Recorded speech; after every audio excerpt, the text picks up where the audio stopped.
I'm ready for this. I'm All so right. ready for this. And again, it's second semifinal. And just like in the first semifinal, we have a team opting to go for the Tatars.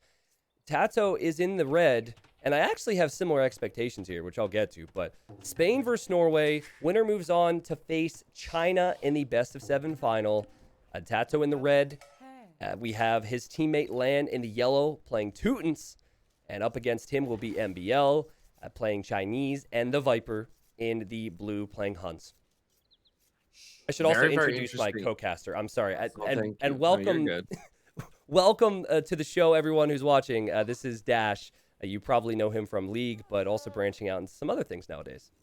Yeah, that guy's not important. These players are important. These teams are important. This series is important. A best of 7 separates these two teams from the finals here of the World Cup in 2v2. And we start things out, as we always do, on Arabia, the best and proper map for us to determine differences in skill. Very early scouting being done by Tato here, as the Tatars already over checking out Viper's base. We'll find the first of the 2 elephants. Possibly the second here. Yeah, you can't elephant steal, but stealing some sheep with Tatars would be pretty amazing. This is really early scouting. Tato going forward and arriving at Viper's base and signaling to his teammate who he's up against 2 minutes into the game. This is very unique. I think the earliest scouting I've seen in this tournament has been on maybe 3 or 4 minutes, but he's seen everything so far. Yeah, did find one goat, it looks like, and it will be sent on its merry way home. We'll see if it makes it there, as Viper as well is going to take a cue from Tato, go forward with his scout. All right. Begin testing the waters. Viper pre-walling. This is something that other teams will have to do because Norway and Spain both known for sending their scouts forward. So I say other teams, I guess, whoever ends up facing these teams in the future. But both scouts could go to a wood line and engage. That's a danger you have to worry about. Lan also scouting MBL. And we're not seeing too much. I guess one sheep stolen, but nothing wild, Dash. So now I have to talk about the civs. Tatars do not get Arbalest. So while they do get free thumb ring on their crossbows or cav archers if they go that route in castle, there's definitely a drop-off point. Whereas Chinese, they get fully upgraded Arbalest. What mindset do Spain possibly have in game 1, choosing civs that have more of a time window? Honestly, it's a bit peculiar to me. I'm liking the Civ choice from Norway quite a bit more. The one thing I can think of, and you already mentioned it, is the cav archers from the Tatars. And we mentioned, Tato's ability to play the map strategically. Perhaps they're looking at mobility as the name of the game, but almost funny to me that you would pick a more mobile Civ in the Tatars and pair it with a less mobile Civ in the Teutons. Yeah. To try and get away with maybe some kind of a mobility play. So it could just possibly be a win in Castle Age, never make it to Imp kind of strategy here. Yeah. For the Spanish players. Game 1, the Tatars were able to get in a good position. Oh, I hear an attack in Norway, attacking Tato with both their scouts. And the Norwegians have just done to Tato what Tato wanted to do to Viper earlier. Great play from Norway, and they're the one who's taking the lead, despite the Spaniards being off to the stronger start with the, not stronger start, just faster start with the scouts. Yeah, nice early pickup there on the Vil kill, and that's going to immediately nullify in some ways our conversation about maybe Spain's attempts to get ahead early. Yep. You drop a Vil like that, it's going to make your feudal and castle ages that much more difficult. It's so interesting how Tato and Lan go forward to try and find some reward with early scouting, and then Norway end up doing exactly what they did to Russia and exactly what they did to so many teams with those scouts. Like, it's all about coordination in 2v2s, and we're even seeing it in Dark Age from them. Oh, yeah. I mean, 2v2s, I think, can be so incredibly punishing for specifically that reason. As soon as you add another player to the map, there's so much more capabilities, attacking capabilities that you have, and therefore punishment that can be delivered, as we see here now. Tato putting a little bit of pressure on the walling Vils here. On the side of Viper is going to have to pull some Vils, does get some good damage, but won't necessarily net a villager kill for himself. Just looking for that harass, trying to annoy Viper as he looks to secure the front of his base. Very easy walling to be done here between the 2 wood lines as well. Is going to give him a nice bit of defense right off the top of Feudal Age here. Well, Tato not looking to play the meta. Lost the villager, feels the need to apply some pressure. And even though Norway have been called the lazy boys by Yo, I think that they will realize that Tato's greatest strengths on Arabia come behind a Drush FC. And so the Militia are coming forward. Viper trying to wall up. Even Lan is here as he loses some HP to Viper's Scout.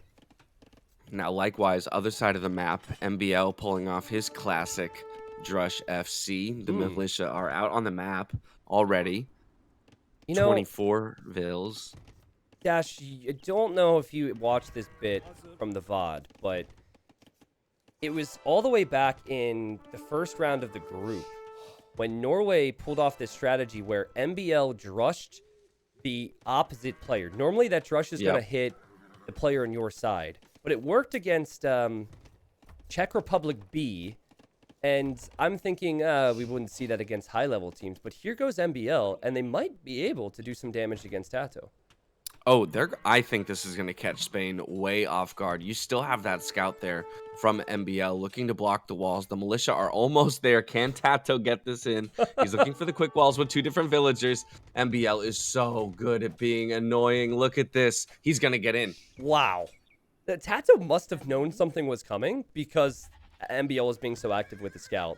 So now Tato, instead of having a full wall, which is what he will want because Viper's going scouts, he has to go for some makeshift walling, and he's doing that while also taking engagement versus Viper, losing the scout, and Viper's on the move. Look how less effective Tato's Drush has been. No shade to Tato, as he's gotten his Militia there. He's at least pulled some attention from Viper, forcing Viper to get these walls up, walling towards the TC. But just by virtue of MBL getting inside the base of Tato, although Viper does not achieve the quick wall there. So now the Militia are in, but enough scouts here to maybe mount a defense along with pulling some villagers. Yeah, but he's on his berries, and MBL good at a lot Tato's of things. losing a vill. Snipes the He villager lost another with the vill. block. Yeah, so Tato lost the vill earlier, which of course hurts so much because you don't have as many vills at that time. And now he's lost another vill. MBL starts with more villagers as Chinese, so he'll love his spot. And I think Lan, it puts pressure on him to maybe hit Viper now, Dash, because even just sending scouts to Tato's base to help him means they're still behind. They need some type of counter damage to Norway. Yeah, but the 2 or all 3 Militia are going to go down from the side of Tato. We've already got a spear out here for Viper, so the Teutonic scouts aren't going to be much use, just arriving now on the opposite side of the map. So you can see the amount of time that Spain has invested military presence onto Viper's side of the map and how much less they have gained by virtue of that time. Whereas on the flip side, you got the double scout kill of 1 villager, and then you've got the Militia kill of another one here from MBL and Viper. They're just so efficient with their time and the damage they can deal within that window. And from here, you have the civs that feel better. I think Chinese in particular, much better archer civ, plus the Chinese players ahead. Huns and Teuton's pretty comparable, I'd say, with bonuses when it comes to playing the scout in night role. Viper moving out before being fully walled. Lan could always squeak by, but Lan's going the other way. And Lan not fully walled yet either. I think this is where we start to see the fast castle times matter a lot. MBL making his range, making his blacksmith. He'll click up to Castle Age before Tato's even in feudal. Yeah. Here's the other, I mean, that's the other thing we should point out. The mill just went down for Tato. Look how much food is left on those berries. Disaster. We've got 3 full bushes, a 4th one that's near full. I mean, that's 500 food right there that he was not able to collect. Whereas Viper, on the other side, still kind of working away on those berry bushes of his own. He has been so much less damaged by the presence of a Drush. Yeah, and games can be lost and won, I guess, with this. For MBL, it's the easiest job of his life at this point. He's been fully walled. It's almost like a little 1v1 now if he wants to go to Tato or if he wants to go to Lan, because Lan's still in feudal. Tato's still going to be in feudal. In fact, Tato's not even completely walled up. So Viper could even contribute with the scout still. Not the start that Spain would have wanted to start off the semi. Yeah, archery range and blacksmith going down for Tato. But on the flip side of the map, you have MBL with 2 archery ranges up already and producing archers for himself, plus 50% of the way to Castle Age. Sick. This is about to be scary. Yeah, sick. I mean, I think he can make any decision, Dash. He could probably go directly to Lan and hit both wood lines. Or he could go to Tato and hit the farmers and the gold. Good job from Tato, though. At this point, just to be completely honest with the viewers, the game should be over, right? It's high level Yeah. stuff, should be over. But Tato's done a smart thing to realize that towers are needed, so he's gone to stone to place some towers. And to be clear, that's what we mean when we talk about how high caliber all four of the players are in this matchup. I would be saying near the same thing if Spain found themselves in similar positions as Norway right now. Yeah, They're exactly. just as capable of winning a game from a winning position. But they find themselves in the hole here in game one as MBL makes it to Castle Age well ahead of his next opponent, which would be Lan, only 20% of the way. And as we know, Archer Civs, between Archer and Cavalry Civs, are the more potent of the two types to make it to Castle Age first. You get those quick crossbow and bodkin upgrades, maybe even go for an early ballistics, and you can deal an incredible amount of damage in a very short time window when your opponent does not have the defenses to deal with it. Yeah, and it's also MBL with full walls, so you know he's going to be booming. And I already see at home he's added that second town center. So it's on Spain, and I think in particular Lan to carry somehow. He is going to be faster than Viper to the Castle Age, so maybe there's some potential there. And like I mentioned a few moments ago, Dash, Tato, realizing he'd be exposed against crossbows, is towering the gold, already has the wood line towered. So if he gets the left side of the wood line towered, it's possible he is going to avoid taking as much damage as we expected. I do like that tower, though. I like the preemptive look there strategically. It's going to force MBL to waste time, look for a new angle to hit.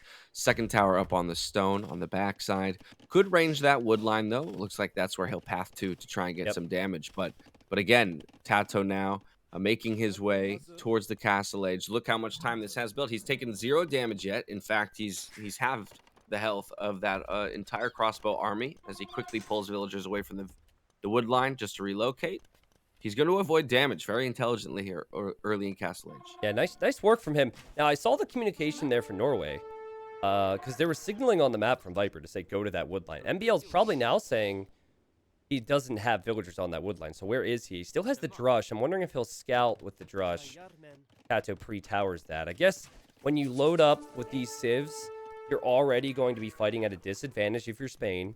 So, I mean, you needed to all in anyways, right? So, stay 1 TC, get Tato on a lot of crossbows, a lot of cav archers, and just give it your best shot from here if you're Spain. Well, theme of the tournament has been the crossbow player, and I'm not going to take credit for that statement. I'll pull it straight from your mouth, T90. And in so many games has it been, a massive villager lead for one team, but a giant crossbow or arbalest army lead for the other team. Yeah. And the team with less eco can pull out the win just because they overwhelm with army numbers. And so when looking at Tato in dropping those 2 early turrets, towers rather, I'm using league terminology. No, I love towers, it. I love it. That's incredible. Dropping those 2 early towers, yes, it's going to hurt the opportunity for him to transition into a more eco-focused build. But with the university going up, we can see that there's no intention for Tato to ever make the switch towards economy and instead look to deal that damage early in Castle. Drush coming into scout here. The 4-5 crossbows making their way over, but we already have 2 Teutonic Knights here to make sure we play defense. So, what's so interesting about this, MBL dives in. He knows I have the Vill lead. Fighting those knights is not important for me at all. I'm just going to kill as many villagers as possible. So, Spain's on the clock, right? They have to do damage. And Tato did not send his units home. He said, Lan, you deal with that. You're faster. I'm going to hit Viper. And Viper just lost 3 or 4 villagers there. So, 3 TCs for Viper, but he will need some support from MBL soon. Oh, God. I just noticed Viper was also underneath Tato's TC. He's also on the woodline dash with scouts. Yeah, picks a few. He's going to do some serious damage. We got plenty of knights here, though, from land, so we'll be able to clean this up, but it's just continuing to dump damage, eco damage, into Tato as he's dropping 1, 2, 3, 4 villagers on this wood line, and maybe even a couple more. That kind of eco damage, when you take a look back at the Vill numbers, you see MBL all the way up here at 57 villagers compared to Tato at 29. That's the 2 crossbow players that we're talking about. And so, yes, Tato still has some numbers, but at a certain point, there's going to be a 3rd, 4th, maybe even 5th archery range dropped for MBL, and the numbers will become overwhelming. Yeah, so I think we have hit that point where there's no way Tato can compete with MBL's production. That is such a massive eco lead. So, big difference now is between Viper and Lan. Teuton Knights are better in knight-to-knight engagements because of the melee armor, and they're now engaging against the stable from Viper. So Viper kind of smushed in here. He's only on 2 stables, and that's about to be 1. MBL needs to carry Viper and keep Viper in this game, and if he does that, then that pressure will never shift to him. Yeah, you know, we talked about the importance of the crossbow numbers, but now we got to start talking about Land's knight numbers. You know, that might be the saving grace here for Spain. While Tato struggles with crossbow production, you have significant numbers of these Teuton Knights with increased melee armor. Yes, that's not necessarily going to help you against the crossbow mass of MBL, but will give you a much better meat shield when it comes to the 2 knight groups clashing in the front lines. Good control of this hill here out of Spain. Wouldn't be surprised if we see a Vil come forward at some point to drop a Siege Workshop and continue the pressure game with a couple Mangonels. Yeah, I think that's the call, too, because you're not going to compete with the crossbow numbers, and Viper does not have the knight numbers to always justify diving in after Mangonels. So normally Mangonel's probably a bad play in this spot, but due to Viper, as he now is just leaving his base, that's wild. Due to Viper's lack of numbers, it might make sense to add Siege there. And I wonder if Spain dives if they realize Viper is no longer at his base. That is a ridiculous amount of confidence to be having right now. Okay, the night pack is kind of retreating back around this wood line, so going to look to just continue to raid and do some eco damage. But you're exactly right. Look at this. Dive. That gives Spain the permission to push in. These are some really powerful knights that are about to jump onto MBL's army. We're going to have the crossbow pack come in through the backside, looking to make some pickoffs. They're going to deal with these knights. Great split here from Land to help deal with the knights and protect the crossbows, eliminating all of MBL's forces. This is going to force some serious idle time out of the Viper. You already have the Vils kind of grouping up underneath the TC. Will they get in with the crossbows for some serious eco damage? I mean, regardless, the idle time in and of itself is plenty. Yeah. This is they're going for the TCs. They're going for the TC's T90. It's such a weird one because Tato's like, I'm already dead. He's dead at home. Don't worry about me. I just need to keep army numbers up. He has army numbers. So many teams in this tournament have lost games with eco leads because they did not have the army numbers. And Norway is no exception. Look at them run now. And the town center's as good as gone. Viper still has 2 more, and Land could try and target that. Yeah, you take a peek at the Vil numbers, and it does paint an ugly picture here for Spain. Tato on 22 Vils to the Vipers 54. If we're just comparing the 2 players that are being damaged at the moment, it still looks very good for Norway. MBL completely untouched this entire game, now cresting 83 villagers. I wouldn't be surprised if we see... Oh, my alarm goes. That's my I'm late alarm. Was that... That's the you're late because T90 told you the series is going to start at 11. Alarm. Well, I could tell like progressively over game 1, you've begun to wake up, so that's good. Yes, it'll happen. I'm still screwing up half my words because the English language is hard and I'm tired, but we'll get there. Oh my god, I'm so sorry, everybody. No worries. We didn't. Trust me, people who come to the stream are not used to perfection at all. So it's part of the stream. It's part of the fun to have some mistakes here or there. And I'm not sure if I agree with this. I feel like Viper was in a vulnerable spot, but at the same time, MBL has that big mass of crossbows over at Viper's base. So Spain, they're choosing to shift over. I just love how they're probably dead dash, but they're continuing to fight. I mean, Tato's at 24 Vils. They're still fighting. Yeah, this is what I was going to say, is that this is very much a Tato move, in my opinion. They are going to, kind of reroute themselves back towards the Viper, so still looking to deal some damage. A good choke point here for the crossbows to kind of skate into the middle here. We've got so many Teutonic Knights, though. I still feel like Spain is going to win this fight. The question is, how much damage are they going to be able to do on the back end? Are Norway throwing? And is this an incredible comeback from Spain? I mean, they can. It's 1 military for the Viper. He's repairing a town center. I mean, he's going to lose this one. Spain, I mean, there are how many knights are here? A lot. Too many. And MBL doesn't have his crossbow numbers up. MBL has, I say that when he has 32, but there's 37 knights from Land. This is incredible. There goes TC number 1. They're going to push in directly onto TC number 2. Viper is frantically relocating villagers to other TCs. He's got a repair party up here on the top left. He's building a new TC down in the bottom right. Going to drop a castle now on that big pack of resources to the south. I think that's a very smart move there to hopefully stop and stem some of the bleeding. But a whole bunch more villagers are going to go down here now as the first TC. And then I'm sure we're going to see land again reposition up here towards the top side. I mean, that's 25, 30 villagers of the Viper that just went down. Yeah, now, the fact that MBL has been untouched for so long is still a factor here. He's halfway to the Imperial Age, but how much will Viper lose before Imp comes in for MBL? I mean, that TC's a goner, and I don't even think MBL should engage with these crossbows, honestly. I think if Spain are smart, they'll dive that. They need to dive on that army. The Viper is effectively dead. Yep. I know he has more villagers than Tato, but he is effectively dead. He has no food eco. He has 3 villagers right now on food. He's dropping farms like crazy underneath this castle. So while, yes, he's got more villagers, they are not bringing in near the number of resources that Tato is bringing in. But again, it's all about MBL at this point and the crossbow numbers as he retreats under the castle fire. We've got Lan just diving in under this. This is a disaster for Norway right now. Viper just had to eject his own villagers into his castle, and he had to eject MBL's crossbows out of his TC. Like, MBL had to hide. And I think the best move for Spain is to do what they were threatening to do earlier and switch over to MBL and just wipe him up if he doesn't have those numbers at home.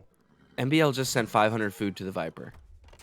Well, Viper still has 41 fills. I guess Viper will just play Black Forest now and boom. But guys, you need to realize that it's Norway, you know, the favorite, and they have not been able to close out Spain. This is going to be a heck of a series. Land's been all in. Tato's been all in. They have to kill somebody from Norway, though. They still have to pressure MBL. Yeah, this is the game-defining moment right here with MBL in Imperial Age, upgrades coming in, Arbalest, Chemistry, Bracer. It's all about how much damage can Spain do right now. They took all this time to travel halfway across the map. Yep. Now they're second-guessing their thinking here. They're kind of retreating back to the left side. I'm starting to worry now for Spain that they're giving too much breathing room here to Norway to recover. Now, if they can buy time and get Lan onto Cavalier, it'd be something else. But the reason Lan has so many more units is because he was 1 TC for so long. So he doesn't have that much on food. I think Spain, they kind of need to fight. You don't want to fight when you have Teutons and it's so slow, but they'll engage here. What a crazy engagement. That's a great surround on the Arbalest. They will find a nice little pocket on the top of the hill, but with the crossbows here, it's not that effective to back yourself into a corner. Now with control of the hill as well, the Knights will reposition to push the second ball of Arbalest off. It's a good trade ultimately for Spain to reduce those Arbalest numbers where they do have serious threat when they're in that 50 to 60 mark. And now just backing off, buying that time that you mentioned, T90, but a long way off. If we go ahead and check the resources for Lan, yeah, where's he at? Well, he does have enough to click up, actually. He's going to click up. Yet. There he goes. MBL needs to do something right now. He obviously needs to continue to give Viper space, but he needs to send Arbs towards Lan because Spain have been trying to buy time so Lan can get to Cavalier. Now, Spain, on the flip side of that, they need to pressure the stables and make Viper scream, team, you know. That way, MBL does not feel confident pushing forward. The longer that Spain takes, the more confident MBL is going to grow and move out towards the Spanish players. MBL now on his way towards Lan's base. The first time pressure will head towards Lan's base this entire game. Yeah, that's crazy. And we're 40 minutes in. First military that will arrive at Lan's base because the Drush went all the way across the map over to Tato. We check back in with the pressure that's being brought to Viper's base. We're gonna cycle TCs here. You built a new one? Great, we'll take it down. You build another? We'll do it again. It's not Celt ETC, it's Spanish ETC apparently. MBL, that large Arb force that was going forward, is coming home now. And, well, no, I lied. There's another force, and then also a crazy castle from MBL. He needs this so much, and he also needs to save Viper quickly. Yep, he's got pressure onto that gold. Gonna force a few off, get a few Vil picks. Gonna drop this castle. Don't expect Lan to be able to defend this against a ball of Arbalest with just about 15 Knights, although he does see it. Gonna move forward and look to contest. I don't think that's MBL a good fight to take. No, it isn't. I don't think so, especially if the castle goes up. MBL can just hop inside the castle. Actually, I don't know, Dash. There's so much going on. It's very hard for me to say well, he didn't lose that many Knights. So I guess to be fair to him, he lost 1 or 2 Knights and then got out. So he dealt a bit of damage, but he won't be able to stop the castle, which ultimately is the most important thing. And now we have MBL taking a page out of my playbook and just proxy castling through the opponent's base. one after the other. Who needs military to win if we have structures? Who needs Viper to win? Like 200 pop for MBL. 200 population. If you add up MBL's population, it is higher than Tato and Land combined. Oh my goodness, that's just absurd. MBL's ability to play defensively and boom, while allowing his ally to die is just it's phenomenal. It's phenomenal composure. I say this partly in jest, but it's a strange amount of confidence that they must have as players to kind of let Viper completely disappear from the map. Yeah. And trust that the other is going to bring it home. Yeah, MBL's probably saying it's fine, and will it be fine? MBL's though? based Because he's getting raided. It's almost like Land's going to die to MBL's force, and MBL could die to Land's force. These are about to be Cavalier. Oh my God! Wait a second. Oh no, Cavalier will complete. Okay, we're good. Yeah, Cavalier's going to complete. You've got this massive force here for Lan on the south side of the map. Took down 1 TC, killed about 15 Vils on a wood line. Has a second group of Cavalier now coming in to hit just these palisade walls. Going to easily pressure through, but the resign follows. Okay, what did we miss right there? Well, I think that Lan had the recognition that he couldn't save Tato, and that he was going to die as well, right? I mean, I'm a little bit disappointed that the GG was called there because there's a lot of Cavalier. You just got the Cavalier upgrade. Yeah, at least. I'm double clicking. How many? There's 48 Cavalier here on this screen. At least see what you can. MBL has 0 defense at home because he built 2 castles forward. Yeah. I'm looking at it, Dash. I'm not claiming that Spain was in a winning position. It just feels like a weird time to resign right after you get the upgrades. That's all. Tato's at 24 Vils. Let's go. And then Land gets 50 Cavalier. Okay, time to resign. Yeah. But what a wild first map. But I think it's really important for people to remember Chinese Huns is way better here. Spain, they realized that they are probably going to be at a disadvantage on Arabia as players. So they are hoping to win this semifinal through wins on non-Arabia maps. That's why they picked Tatars. This is old patch, so not even the new Tatars. And that's why they picked Teutons, because there's all-in potential, but it's not, you're not using your best civs here. So I don't think Spain's going to be too upset that they fell that far behind and still came that close to victory with these civilizations. Yeah, it was an impressive recovery, and all from military numbers. And this goes back to the point that we were making earlier, T90, about the meta of the tournament. And partly why it doesn't surprise me that the previous series went the way it did, because when you take a look at the players, Yo and Lix, those are guys who can do a lot with a little. Yeah. And ultimately, that's in part what you saw here. The resilience out of Spain, while yes, still losing the map overall after losing 2 early Vils, 1 in Dark Age to a double scout, and a second to a Drush from across map. MBL coming over to Tato. The recovery there was massive, and Lan almost having the numbers to push through and completely wipe out the Viper. It was close. It was close, and it speaks to a close series here. If this doesn't tell you that Lan was all in 1 TC, I don't know what will. Look at the timeline, guys. Like, Viper did end up hitting Imp there, which might have been part of the reason the GG was called as well. But yeah, MBL just completely carried. And what a luxury to have probably your best player in the Viper fall behind like that and still have a player who's right up there with him to carry. There's not many teams that are going to have that in this tournament, and that's why the quote-unquote lazy boys, as Yo said, are favored to win in this semifinal. Sick. It was gross. But this is where the Civ draft and the map draft comes into play. You mentioned, I think the Civs were far stronger there for the side of Norway. And actually, I'm taking a look at your stream here just so I can see this beautiful overlay. What is that? 4th pick and 8th pick, 4th and 8th for Norway to bottom tier picks for Spain on the other side. Yeah. On our overlay, it shows that Norway had the victory with Chinese Huns, but Teutons Tatars, man, it actually goes. I believe the way this is set up is that Teutons Tatars are near the end because we have it from the middle. So, like, I guess for Spain, from the left to the right. So when mine's all the way to Italians, then I think Spanish all the way to Portuguese, and then Teutons all the way to Koreans. So that is very near the end. Maybe I didn't pick up on how you're explaining that, but No, right. No, that's I probably explained it poorly, but you're hitting the same intention, same note is what I gotcha. was Okay. driving at there. To the viewers, Dash, you're officially awake now. So I just Yeah, want to I'm make there. sure, is Dash good as far as volume goes, or should I lower him now on my end, chat? Let me know. I know you probably prefer his voice to be louder than mine, but want it to be even. All right. It Everyone's looks saying like it's good. we're all good. All right. Perfect. Perfect, man. Well, of all the maps, Team Acropolis and Scandinavia have been the least picked throughout the entire tournament. So I think Spain this week, they were preparing on maps that Norway does not have a lot of experience on, and on maps that teams have not really seen. So really good strategy to do that. As for how the games will go, I'm not sure. And I'm also not too sure which map Spain will choose to go for, but we'll find out soon.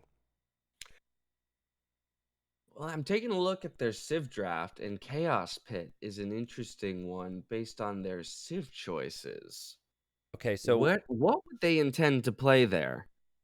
I think they go Incas there.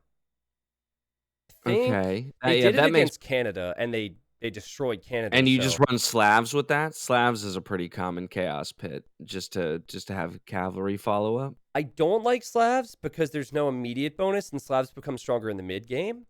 And Okay. on Chaos Pit, you need to have really strong feudal presence. So I think Lithuanians is better. Um, yeah, Lithuanians is better. You could also go for Celts, actually. Celts are pretty good if you want to chop Celts would through. be interesting. Yeah, that would be an interesting pick just because of that wood chopping bonus. Maybe get to some cheeky, Vil runarounds, Yeah. wall them out on the other side, and also just allow you with less villagers on wood to get some farms out But I at an think, earlier state and support the scouts. like, But Celts. See, the thing is, I think Celts dominate on Scandinavia if you can get walls up and boom, too. We've seen that in this tournament. So, Celts Mongols on Scandinavia. yeah. Wouldn't you save Mongols for Scandi? Yeah, you'd save Mongols for Scandi. Yeah, so I think since it's normally scouts with villagers and towers, it's probably Incas and Lithuanians, unless there's another civ. Well, there's very few civilizations that really jump out at you when going scouts compared to Lithuanians, but that's what I expect there. And then maybe we see Norway go. Well, they have both Persians and Malians, actually. So they have two top tier nomad civs, but they normally don't combine them, Dash. So I think you go Right. Persians here for scouts, and then again, they have Magyars. I really don't know. It's almost like Norway have too many options for this. I was about to say, isn't it wild how when you look at a good team's Civ draft, they could pretty much have any Civs and you'd call it a good draft. Yeah. Like I I've struggled throughout this tournament to look at drafts and I go, oh, I think this team won or this team lost. And I go, well, do I think this team won because of the actual Civs they drafted or because it's that team playing those Hmm. Civs and what I know they're capable of? And when I look at this Norway A squad, I think that's more the focus or more the lens that I'm looking at things through. There's not a single one of these civs other than like maybe Bulgarians where I'm looking at it and going like there's nothing that can be done with this civ by these players. But I'm personally thinking the Norway draft feels a lot better over the course of a best of 7 here. They just feel like they have more options, a little bit more diversity. I think you give MBL Byzantines. MBL is a super messy player. There's no gold in the middle on Chaos Pit, so that's what it will be next, by the way, guys. So I Nice. think Byzantines with a bunch of spears and skirms is just right down MBL's lane. And then since you tend to see scout civs accompanying that, there's any number of choices. We could have Magyars, Persians. Those would maybe Franks because there's two groups of berry bushes on this map. I like Magyars a lot on Chaos Pit just because of the potency of those early scouts. And Yeah. you expect Chaos Pit to be messy. Chaos Pit is always messy. People do not wall effectively on their wood lines. They cannot team wall early on or get a full surround on their base. I think Magyars with the early attack bonus on the scouts just makes for such an aggressive and messy early game on Chaos Pit. I'd be surprised if they don't pick Magyars as the scout civ there. Yeah, also, I think since the game doesn't go super late, even though Magyars have Paladin, they're probably not your best Paladin civ. So you want to save Franks for something like Valley, which can go quite late, or maybe Team Acropolis. But to explain the overlay to people who might have just got here. Welcome, new people, by the way. So it can be a little confusing, but the civs on either side are the civs that the teams picked. And this is all before the games, right? So you had the global ban on Goths from Norway, global ban on Saracens from Spain. Then they pick through the civs back and forth. The crown are the civilizations that were used, but teams found victory with. And then the skull are the teams that were, or the civs that were used, but teams lost with. And then the snipe is done after all civs are picked before the games. So no Mayans and no Britons, because both teams felt like those number one picks were not something they wanted to face up against. P.S. I love that you guys use the term snipe for the civ ban. Yeah, it's not something It's not a ban because you let them pick it first. Yeah, and then you snipe it. I like it. It's a nice nice use of language there. For those that don't know, we have half of chat being like, "Is this the real Dash, PogChamp?" And then we have people saying, "Who's Dash?" So No, this is fake ass Dash. yeah, this is Dash's evil twin, who Yeah. real Dash wouldn't be up at this T90 point. couldn't afford regular Dash, so he just hired an impersonator. Yeah, that's exactly it. Very true. But before game 2 starts, yeah, this is Dash, League of Legends analyst, and he plays a significant amount of Age. I think you said that, I don't know how much you're playing recently, but when you have the time, you grind out some Age, so you have good game knowledge and watch the sport all the time. So Yeah, I play on and off. I haven't played very much recently because the new World of Warcraft account or expansion rather came out just a few weeks ago. Okay. And that's been a game that I've long been a fan of. So I've been dumping time into that game, but watching more Age of Empires than anything nowadays. But I always come back to Age of Empires. It's one of the games that ignited my love for video gaming to begin with, and is in part a reason why I do what I do nowadays. yeah. But yeah, I'll get back in there eventually. It comes in waves of motivation to get better at Age of Empires, and then I play 10 ranked games, realize I'm probably about where I'm gonna be for the rest of my life in terms of skill, and then stop for a bit and then come back later. Yeah, no, I get that. And man, we've talked about this before, but since we have so many people listening, I didn't know anything about other esports, right? I still pretty much don't. And I remember way back 3 years ago, you were in my chat, and your name was Riot Dash. I don't think there was a verified symbol back then on your name. Yeah, I And still don't have a verified symbol actually. what? Yeah, isn't that pretty funny? That is that. You know what? That's sad. I feel you should get that. Come on, Twitch. It's all right. But anyways, so people were like, "Is that the real Dash?" And so I remember checking him out, like, "Oh wow, this guy's he's a big deal for League of Legends." And then I learned a little about League, and then you've supported me for a long time, man. So thanks for that, and it's so cool. Like, we met up last year at TwitchCon, and we've been casting together more and more, so it's pretty sick. 41 months, man. I think Age streamers is some of the people that I've been subscribed to longest of any genre on Twitch. I love this community. I adore it. I love this game. I love this community. I love the way it's grown. I love the support that it's received most recently, the number of tournaments that you guys pump out every year. I mean, that's part of it, is I'm never lacking or wanting for content anymore in the Age scene. Because of the way that it's flourished over these last couple of years. Yeah, man. And it's a game that's infinitely interesting because of not only the wide variety of maps and civilizations, but the balance has always been fairly solid. I think that's part of the reason why this game has persisted for as many years as it has. And you have just an incredible slate of talented players that have stuck with this game in one of the most impressive ways. And that's so cool. To give people some perspective, the prize pool for the 2018 2v2 World Cup was completely community funded and came out to around $1,200 or $1,300, which was massive back then. And then 2.5 years later, Microsoft put up $25K, and people just subscribing to the stream tacked on, well, what will be probably a minimum of like $5,500, because I'm giving $1 extra for every sub. Which, thank you, by the way. I'm seeing a bunch of resubs in Twitch Primes.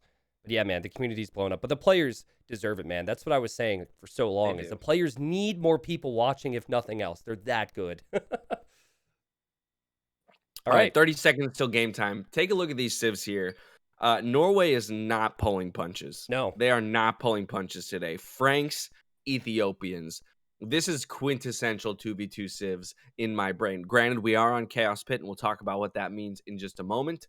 But you got Franks and Ethiopians for Norway up against Incas, as predicted by T90 here. No surprise there. And Lithuanians next to it. So actually, you called both civs here for the side of Spain. Yes, so we discussed Franks. We talked about how good they can be and get ready for some early shenanigans, guys. Everyone's super close, but we talked about how good they could be on a map with double berries, but I wasn't expecting Viper to pick it here. But he does, and he's directly next to land. Players going They're out. absurdly close. Yep. Welcome to Chaos I mean, Pit. like, this is close for Chaos Pit, though, because look at just on the other side of the map, you can see what maybe normal distance would be considered. At least there's one screen in between the two. That's true. These TCs can practically see each other here on the right side of the map. So you've got, yes, the Viper as the Franks up against the Scout Civ in the Lithuanians for LAN. LAN's partner here, Tato in the red, playing as the Incas, right across from MBL in the green as the Ethiopians. So big, early action is the name of the game on this map. Yeah, like stealing water buffalo. That's 150 food. That's massive. Shooting enemy deer. That is something that you can do, and that's something that LAN is even going forward to do right now. I think this probably suits the Spaniards more than it does suit the Norwegians. I think MBL thrives in the messy situations. Maybe Viper, not as much, but 2 shots to kill a deer. See LAN doing it. Be 3 deer down, and actually 1 is directly next to Viper. Don't lose your Vil. Okay, that was close. Viper says thank you, but that food will rot and decay. Sure, some idle time for LAN, but it's a very common strategy to see that villager sent forward. Yeah, over on the other side, MBL with his scout did manage to find 2 water buffalo. He's just sending them off into the corner, it looks like, to try and negate that food intake. And then we've got Tato forward with his scout, does find 1 water buffalo, going to send it home. Also a villager coming forward to lame those deer. So lots of action early. The next big thing is, where do the wood line placements go? Look at the Vipers. What a clean wood line that looks like. Nice little wood line. He will want to chop through to get gold. There's no bonus for him when it comes to getting that, but MBL does get that bonus, and this is so fascinating to me. We talked about Goths and Incas and all the civs that thrive on maps without gold. Byzantines was one I brought up, but MBL picked Ethiopians, who gets plus 100 gold, plus 100 food when you get feudal. So you could actually justify going for man-at-arms and like fletching and a few upgrades. You know, it's not something I've seen before on the map, and maybe something that Norway thought of during their practice games. Well, the laming does not stop at the deer. Take a look at Tato's villager. He's already fully walled the stone here for MBL. That could become increasingly relevant as we make it towards the feudal age and the Inca player comes forward to deal damage to MBL. If he does not have stone access, there's multiple piles, though. So Tato right now searching for that second set of stone. That way he can eliminate that as an option for defense from MBL. But look at these water buffalo as well coming all the way. They got looped all the way around from the back of Tato's base, just arriving to MBL. So he's at no shortage of food. He just has a knack for finding enemy resources. I don't know how he found those. He actually scouted with water buffaloes to find more water buffaloes. Oh my god. But yeah, all players have loom, and that's no surprise because scouts could group up on vills. And here comes MBL. He has his scout, a villager, and Viper scouts coming over. I think they really want to stop Tato from walling in these resources. I like this. I'd like to see this more often. Grouping of the scouts here on Chaos Pit the same way that Norway did when it came to the Arabia matchup. Also pulling a Vil here is MBL with 2 scouts and a Vil against 1 scout and a Vil. They should be able to fend this off. MBL's going to have to pull his back. Viper going to look to run down this Eagle Scout with more HP and more speed. Will be able to effectively push that Eagle Scout away. But, I mean, this is a lot of idle time for the singular Vil from MBL. I like the Viper's walling here on the right-hand side. Just going to point that out, although he didn't actually finish what was placed Palisades. Sending a Vil to do that now.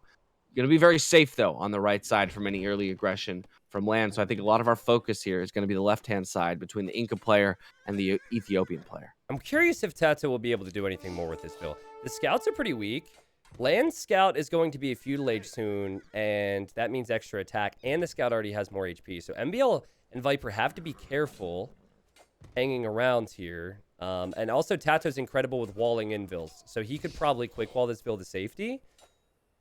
And that Vil will probably have armor at some point if Tato ever makes it to Feudal Dash. But one thing I want to bring up, we've joked about Viper map packs over the years, and there's Tato with his quick wall attempt.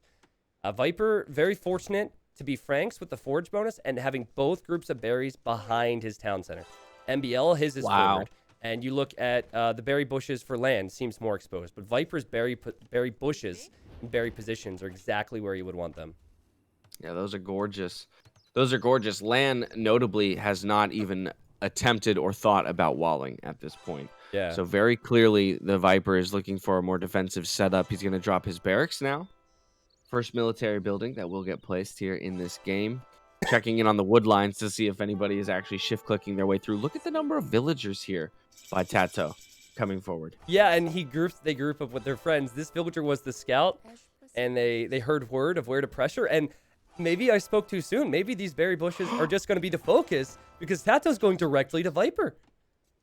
I mean, I wasn't thinking about it. I was thinking all of the action was going to be on the left side of the map, but that's one of the advantages of Chaos Pit. It takes just as long to run diagonally across to the other opponent as it does to run to the one that's directly in front of you. Tato, he's 80% of the way to Feudal Age. Viper will get there first, though, so we'll have the option to drop at least one defensive tower in response to Tato's, but the question is, where does it go? And we know that as soon as the Inca player hits the Feudal Age, a Blacksmith is going to get dropped. We're going to see those defensive and offensive upgrades come in for the villagers. The wood line is the focus. And MBL is so delayed because of pulling Vils and just everything that went down, as Viper will lose a Vil, that he can't offer any support here. Viper has walled himself in here, but he could end up losing those Lumberjacks as land micros down Viper's Scout. That will be of little use. This is looking very good for the Spaniards. Yeah, Tato's tower is going to go up first. He's already putting pressure onto the wood line. Does look like Viper will be able to force this one up. The question is, does he lose any villagers in the process? Wow. He's only going to be able to fit 5 of them in there. Deletes a wall That's to give impressive. himself an escape route. Wow, for the last that was well done. Like, so many players who are watching right now on stream would lose all their villagers there. That was incredibly well done. But it's still awkward for Viper because he doesn't have access to wood currently.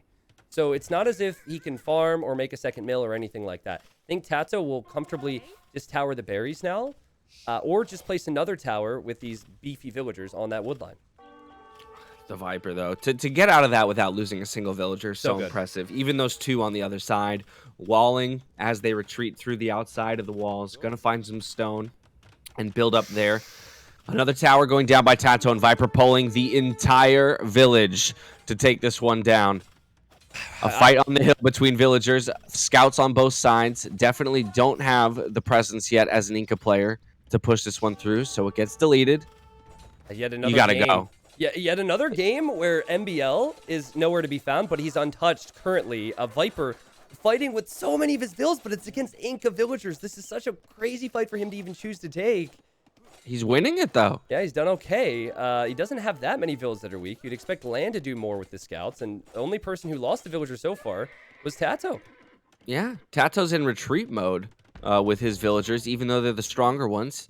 Gonna have to pull them again off this tower. I mean, this tower rush was stopped completely in its tracks. He deletes another one, going for the straight up Vil fight, but you're not gonna win this just straight up due to numbers. One Vil goes down for Viper, so you can look to get a little bit of damage through. Yeah, actually, you know what? I take that back. If Land keeps pumping scouts into the back of Viper's base, this could become detrimental for the Viper. I can tell you're getting excited. It's just, don't lean in towards the mic quite as much. Oh, my bad. No worries, no worries. Just do that when if there's a big siege on your shot later. That'd be the moment for all it. right, But, yeah, then I'll get nice. But yeah, I noticed MBL did go for the man-at-arm play, a play that we said was only really possible with Ethiopians.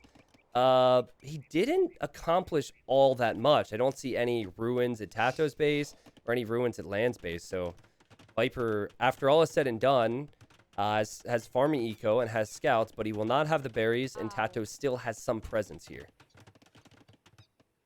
Yep, he's got those 6 villagers forward. Second tower comes down. These 2 towers, though, don't actually range anything. They do control the berries, but the Viper wasn't even trying to get onto those just yet. So he's going to look to encroach onto that farming eco, dropping an outpost first. just to get the lay of the land. And then I expect another tower to be dropped. The question is, what's happening on the other side for MBL during all this time? He's broken through to the outside. He's got 2 spears defending against the 4 scouts brought in by Lan rather on the left-hand side. Oh, So and no pressure. sorry to interrupt, but Viper snipes a villager, and this is just such patient defense from Norway. I mean, MBL with the spears prepped, Viper already on stone, and he snuck out there earlier so he can make defensive towers, and now we even have a forward barracks from Tato. This all inning is about to get so much crazier. So much crazier. And then if you take a look into the back of Spain's base, you cannot forget about these 4 men-at-arms and 2 spears that are now rotating around to the left-hand side. Tato's woodline's completely undefended at the moment, and there's plenty of army there for MBL to do enough damage to those woodline vills. Yeah, can Tato quick wall this? I think it's a bit too much to ask from him. He doesn't notice it, and he does not notice it because it takes so much of your focus when you have the villagers forward. And man-at-arms and spearmen on the hill in most cases will wreck Tato. He needs to fight. Okay.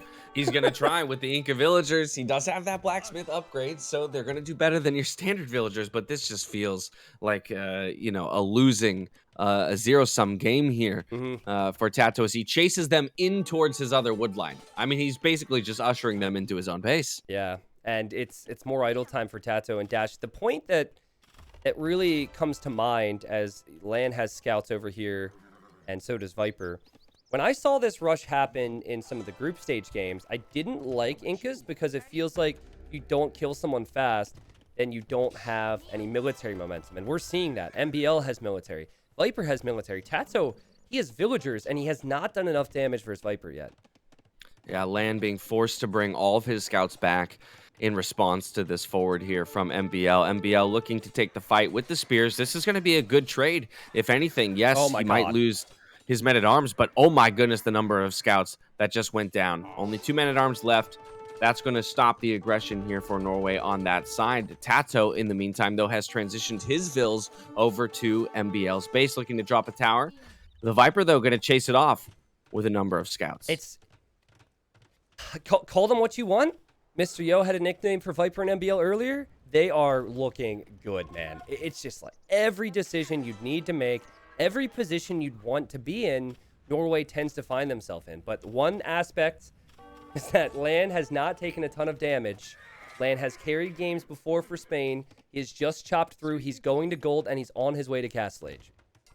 All right, 36 vills for Lan. MBL, the highest in the game at 40, but only one player is on the way to Castle Age, and that is Lan. So we're looking at a very similar situation to game 1 of the day. How much damage can be done when the Knight player reaches it to the Castle Age with some small amount of advantage? Yeah. And what's great here for Spain is that MBL is going to want to get some type of counterattack in. He can't comfortably do that because he does have to worry about playing defensively right now. Tato has to be careful. He has added the spears so he can fight Viper. That's good micro from Viper, and Viper has to back away. So I guess Viper, that's actually Viper on the berries. He'll have to leave soon. But yeah, I feel like overall, Norway are more together as a team. It's just down to what type of damage Lan is able to do over the next few minutes. Pause comes in, and I think this gives me a good opportunity to kind of to make the point that while we were earlier talking about, jokingly, the Norway team being a team of the lazy boys, the Viper already stonewalling here on the outside. Yep.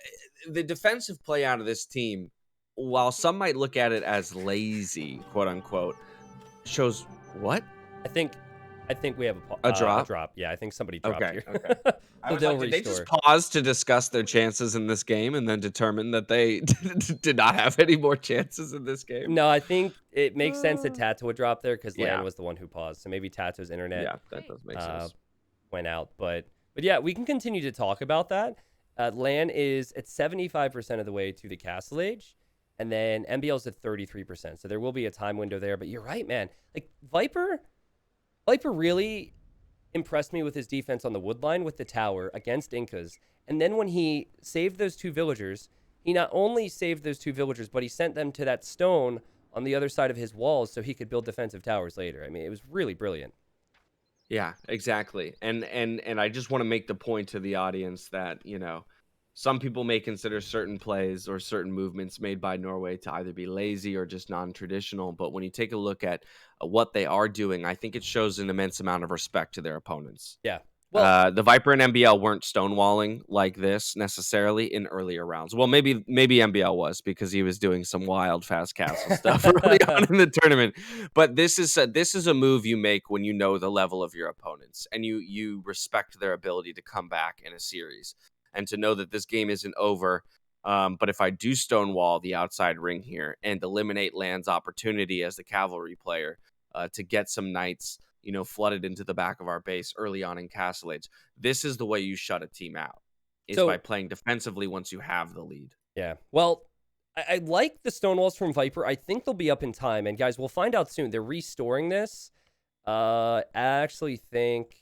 Well, I need to restart my game, but I think they've already restored. So we'll be right back in where we left off. And Lan needs to find some type of opening. He's actually sending a scout on the right side to try and find out if Viper is expanded. But he will only find stonewalls there. And then MBL... Having Ethiopians and going into stables is interesting, but Ethiopians do get access to camels if he feels the need for it. Yeah, Yo probably was talking more about the prep, right? But Ethiopians have paid off so much. So far, anyways. That's the first time I've seen 4 men-at-arms on this map before. They got a fair amount out of the aggression there from the men-at-arms. I'm loading it already, but I know you were restarting your game. Yeah, so no worries. Is there still a spec delay, like a countdown for you there? There was. I just loaded in though. So okay, cool. We're back in the gameplay, but I'll just pause it at the point we were at. Honestly, just go up to normal time. Because, well, my game, I'm still looking at the faces when the game loads up, but yeah, I should be in just about 10 seconds. So. Okay, cool. All right, well, I'm all caught up.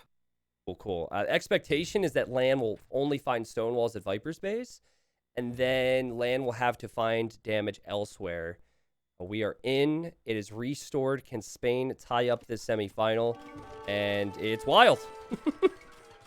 It is. That is one word to describe it. The stone walls are up. As you're catching up, I'll let people know the stone walls are up on the right-hand side for the Viper. MBL is just beginning to do the same on the left-hand side. Yeah, so okay. Ultra defensive play out of the Norway team when it comes to the outside ring here on Chaos Pit. Tato still trying to be a nuisance, though, with a giant pack of spears and those 4 villagers forward, dropping towers rather left, right, and center, but really not gaining that much space as a result of them. It's towers in no man's land. Yeah, Tato needs to make sure that he's walling around the town center, because now that there will be knights out, you would assume knights anyways or camels, they can run underneath the TC and get back to that wood line. So as Tato clears up those scouts, Viper losing track of those. And now there's knights from Land. This is why Viper lost the scouts, because Land was hitting him. You know what? I'm going to completely forget about what I was about to say. Viper needed to wall underneath his TC dash, and here come the knights. This is this power. Yeah, multiple knights into the back of the Norway base. The question is, where do they go and can they find damage? Because the wood line for the Viper has a tower on it and walls up. The knights aren't going to be very effective against those. So now rotating over to the left-hand side of the map, going to take a look at what MBL has left defended. He's perfectly walled on his side as well when it comes to the wood line, and camels are out. A messy game, MBL with 2 knights. At Land's base, Land will lose a vill or 2. I think long-term Norway might have a problem as Viper saves these villagers with military momentum, because Ethiopian camels are not that great. Whereas Land making knights makes more sense, but at the same time, Dash, MBL is probably going to boom a bit. MBL has enough camels, and he and Viper have been very defensive, like we said, not taking as many losses as many teams might. T90, take a look at the right-hand side of the map. Oh. Viper walled in a villager and a spear. How? What? I don't know how that happens. I guess that maybe Viper lost the scouts while he was doing that. Tato is still forever feudal, but he's also still successfully towering the Viper's farms. The Viper not in the best spot. Yes, he's in Castle Age, but he's not on 2 TCs. He doesn't have a lot of wood income. feels winnable for Spain if they can get Lan onto a massive eco lead, and Lan, well, still only on 1 TC himself, I suppose. It's all about that Knight player as he plays Ring Around the Rosie here in the Norway base. Loses 2 of those Knights to the Ethiopian Camels. Yes, Ethiopian Camels might not be the most potent Camels in the game, but they are still a counter to Knights in Castle. That's going to force Lan away from the aggression and give Norway the space to breathe and maybe even make a push of their own. Monks now out onto the map for MBL. So Monk Camel aggression. What a player, man. 2 TCs already. He has 3 monks out. He has camels out. He has what he needs to defend himself at all times, and he's gaining the eco lead. It's seriously been incredible. And while Tato is 52 Vils, that's 52 Vils in the feudal age, so don't expect much to come from that.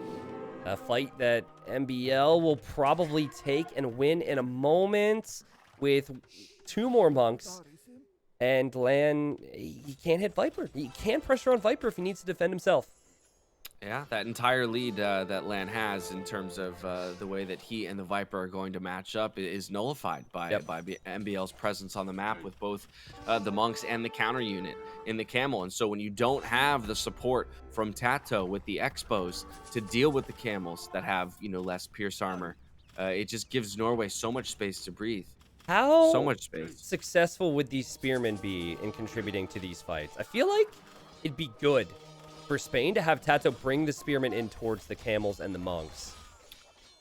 Oh, absolutely. They would be a massive threat. I think it's a matter of coordination at that point. As we do know that Knights will deal with spears quite effectively. But if you can make sure the targeting functions are good there, you see how quickly they wipe up that singular camel there underneath the tower. They might also just be waiting for Tato to get pikemen. Tato with 2 barracks now, 1 at home, 1, I guess, in Viper's home, making the spearmen. Maybe that's the play, and Tato abandoning the stone, really worried that MBL might pressure that, but MBL going towards Lan, who has overchopped that wood line. Please tell me he notices that, because that would be too big of a loss to take. That's an overchop. That would be an absolute disaster there. You see the villagers pathing through right now to make it towards the TC. MBL wrapping around. He does find it. He finds the hole. Yeah, there's another overchop, but MBL will still threaten there and attack those walls. Meanwhile, Viper worried at home, I imagine, because MBL's not here. When have we seen this before? MBL booming and applying pressure to the enemy, but not saving Viper. But yeah, it's probably better for the team that that's the case, unless this becomes pikemen and rams. Then Viper could have some real trouble. That is a good question. Whether or not the Siege Workshop gets dropped and we see the kind of pressure that we were in some senses expecting in game 1 of the series once Spain finds themselves in a deficit with these pikemen or these spears forward, and Castle Age about to be hit here by Tato. He brings the 4 villagers forward, dropping house. Will the Siege Workshop follow? Yeah, I'm so impressed. There's the Siege Workshop with MBL's play currently. 71 villagers. He's been bringing the monks around with his camels and knights. He has much better economy than Lan. And Ethiopians, they're not a camel knight civ. He's still booming on 3 TCs with them. We'll see if he transitions dash, and we'll see if maybe the focus for Lan and Tato becomes MBL. And almost as I say that, MBL will drop a castle next to that town center. MBL is a monster. Look at this. We got the Knights actually looking for an engage and a surround on the monks right now. No engagement from the camels just yet. MBL, what are you doing? You got to patrol. That's on you. The engagement has begun, but it is looking good. I know that is on me, I guess. The Knights coming away with the victory there. I don't think MBL is going to be too unhappy about this ultimately, unless that major amount of pressure comes in. The first ram ejected from that Siege Workshop alongside the Pikes. The Viper is in some danger. It's a repeat of game 1 in many ways. And maybe less of Viper's fault here. Game 1, maybe he was a bit too greedy with the boom. I don't know. But MBL losing that force means that he doesn't have what it takes to defend Viper, rather. So Viper has to build his own castle and completely abandon the middle and go to the outer ring. I mean, it's incredible defensive play because the MBL already has a castle up on his side. So if you think about it, what does Spain achieve with their push right now? They're going to get a few Vil kills, and they're going to take down one town center. But do they achieve much more than that? Because from there, you go left, you go right, you hit a castle either way. Dash, if there was ever a map to stall it out and make it go late, it would be this map. Look at Tato on the left. He's stonewalled. Double layer, actually. He has TCs. Tato's eco is much better than it was before. He actually will have more villagers than Lan. So, think the lack of military momentum is something we have to talk about with MBL now. Does he still want to go camels against Incas and against Lithuanians? Or does he have to make a switch? He's making Shotel warriors and camels. What is this? I mean, Shotels are great against pikes, right? That's amazing. That's it. Okay. Okay, so basically, this is the conversation they must have had in comms. MBL said, Viper, what kind of military support can you lend? Viper said, absolutely zero. And so then MBL said, okay, I guess I have to make counters to both types of units. This is an incredibly expensive army comp, though, here from MBL, because it's food and gold for both units, and he has to produce enough to deal with the pressure of 2 different players by himself. Before it's out of people's minds, I do think Spain could have killed more villagers at Viper's starting TC. Viper was able to get away with about 9 of them when he had no military there, so that was sneaky move from the Snake. But coinage now for Tato. Is he going to send all of his resources over to Lan? That's an idea. I like that move. I like that move. I like that move a lot. You only need to keep presence with a little bit of siege and some pikes out onto the map. Oh boy, as Tato yourself. with a mistake here, Dash. Sorry to interrupt, but he tried to house wall. Viper got through it. Viper's just trying to boom at this point, but he's able to get some damage in here with knights that he hasn't really upgraded. 6 knights, and they've already got multiple Vil picks. They're going to run around the back of this Spaniard base now for the next half an hour. Yeah, I guarantee you, and just completely throw the 2 Spanish players for a loop. I think you're seeing an issue of range here as MBL takes a fight against pikes. MBL? That was a horrible fight for him to take, and he is imping and he's getting infantry upgrades. So if he goes into Shotel Warriors, I suppose Shotel Warrior and Halberdier would be a good mix, but straight Shotel Warriors a little questionable against the Lithuanian Paladin. Yeah, very peculiar fight there. I wanted to get rid of the Mangonel, and he did manage to do so, but lost his entire military presence here. So now again, the power of this force here by the Spanish team that's sitting in the middle of the Norway base, it's something to be feared and considered as MBL looks to make his way towards Imp halfway there. Lan just clicking up to follow. So once again, we kind of have a split map. We've got the Archer player on one side with more potency, and we've got the Cav player on the other side with the numbers. Yeah, so this is what I expect from here. I think the Norwegians are going to find themselves both in Imperial Age, whereas Lan, it's going to be all on him to carry this for a while. Tato, he's still booming, so he's still creating vills, but he is sending most of his floating resources over. And Lan's trying to send his knights around. This is a long way to go. I guess he wants to take out Viper's knights or maybe pressure that side. But big concern if Tato doesn't have any support, because here comes MBL with Shotel Warriors in a team game tournament. I don't know what that is. I don't know what that is. You made the castles, so you got to make the unit, right? Dude, he's taking out TCs with Shotel Warriors. It's working, and he'll hold the gate open too. Oh no, he won't hold the gate open, but it doesn't matter when Shotel Warriors can melt buildings this quickly. 18 damage, so there's more damage output on the Shotels than there are the Knights. And Lan, I think, has just made a massive mistake. If he gets through into Viper space, it's amazing. But if he just runs into walls, it's awful. Oh, the Viper in the back with those Knights right now hitting the gold from Lan. That's going to pull attention from Lan as the Shotels come into the farming eco on the front-hand side. And so you've got Lan, who is the power player. It's his MTC as well, and we've already seen that MBL is willing to take TCs with Shotel Warriors. Will he go for it? I think he should. He is. And I think he'll get it. 87%. There's no defense.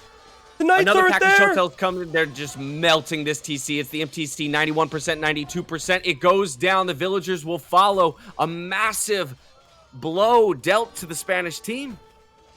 That's GG. They've got nothing left. That's the entire advantage that Spain had there, was the Lithuanian player going to be the first of the 2 Cav players to Imperial Age. Get those upgrades. He's now dropping a Panic Stone Gate on the wood line to protect the outer ring. But look, but there's no follow-up to the Imp now. MBL 100% goes Onager. Watch. Forward Siege Workshops, he's going to research Onager. Yep, Onager's on the way, Dash. Oh my MBL God. has been out of this freaking Oh world my this series. God. He is going to on-edger cut through the wood lines. There's no way that these Showtail Warriors can be stopped. But can Viper survive as Viper drops a gate? The petard. Now Viper needs another gate. Oh my God. Wow. The quick walling there is massive. That was maybe the game-saving play. Yep, the resign comes through. As soon as Lan isn't able to make it through that wall, the resign comes up. Norway up 2-0. Are we supposed to have words for what we just saw there? Are we supposed to be able to sum that up? That was, I mean, tremendous defense from the Norwegians. Viper, it all started off with the wood line and then going to stone, but then MBL. It went camels. He went monks with Ethiopians. He gains an eco lead over Lithuanians with Ethiopians. And then he went for what was probably the better composition dash, because if he tries to switch into ARBs, I think it's a very slow transition. He needs to get all the upgrades, and he then lacks mobility. So he was just able to kill fast. In a weird way, Showtails was the winning play. Yeah. Exactly for what you're saying there. It was the pace of the game, the way it changed the pace of the game. Lan had the expectation in going to Imp that he would be able to get to that Cavalier state and actually, put up some amount of defense against what was maybe expected Arbalest from an Ethiopian player. But the Shoto flood out of a couple of castles there from MBL and just the willingness to have that aggression too. It's one thing to be flooding Showtails onto the map. It's the other. It's a completely different thing to send them under TCs of both players and just eat them. Okay, so with that said, some people are questioning, should Lan have imped in that town center? I think it's easy to say now that answer is no, but it takes such a long time to get to the Imperial Age. He probably clicked this before he heard word from Tato that MBL was fully committing to the Showtail Warriors.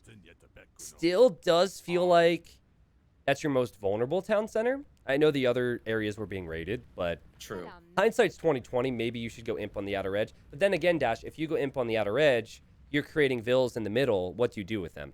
So I don't know. It's kind of a tough situation to be in. And it's certainly a tough situation to lose a game like that. That's your home map. And then have to go to another home map. You're thinking you have a good game plan in game 2. It gets beaten like that. And Spain are really going to need to turn it up a notch if they want to beat Norway today. Oh, for sure. I mean, if you had asked me for predictions at the top of the day, I can tell you quite confidently that Showtail Warrior spam into building kills was not going to be one of my predictions, and I don't think it would have been one of Spain's predictions either for the way that these games were going. And that's where you get to the conversation around mental fortitude. Yes, you're taking losses, and I know these guys have taken plenty of losses in their careers and recovered from those losses, but you don't always take losses in that fashion.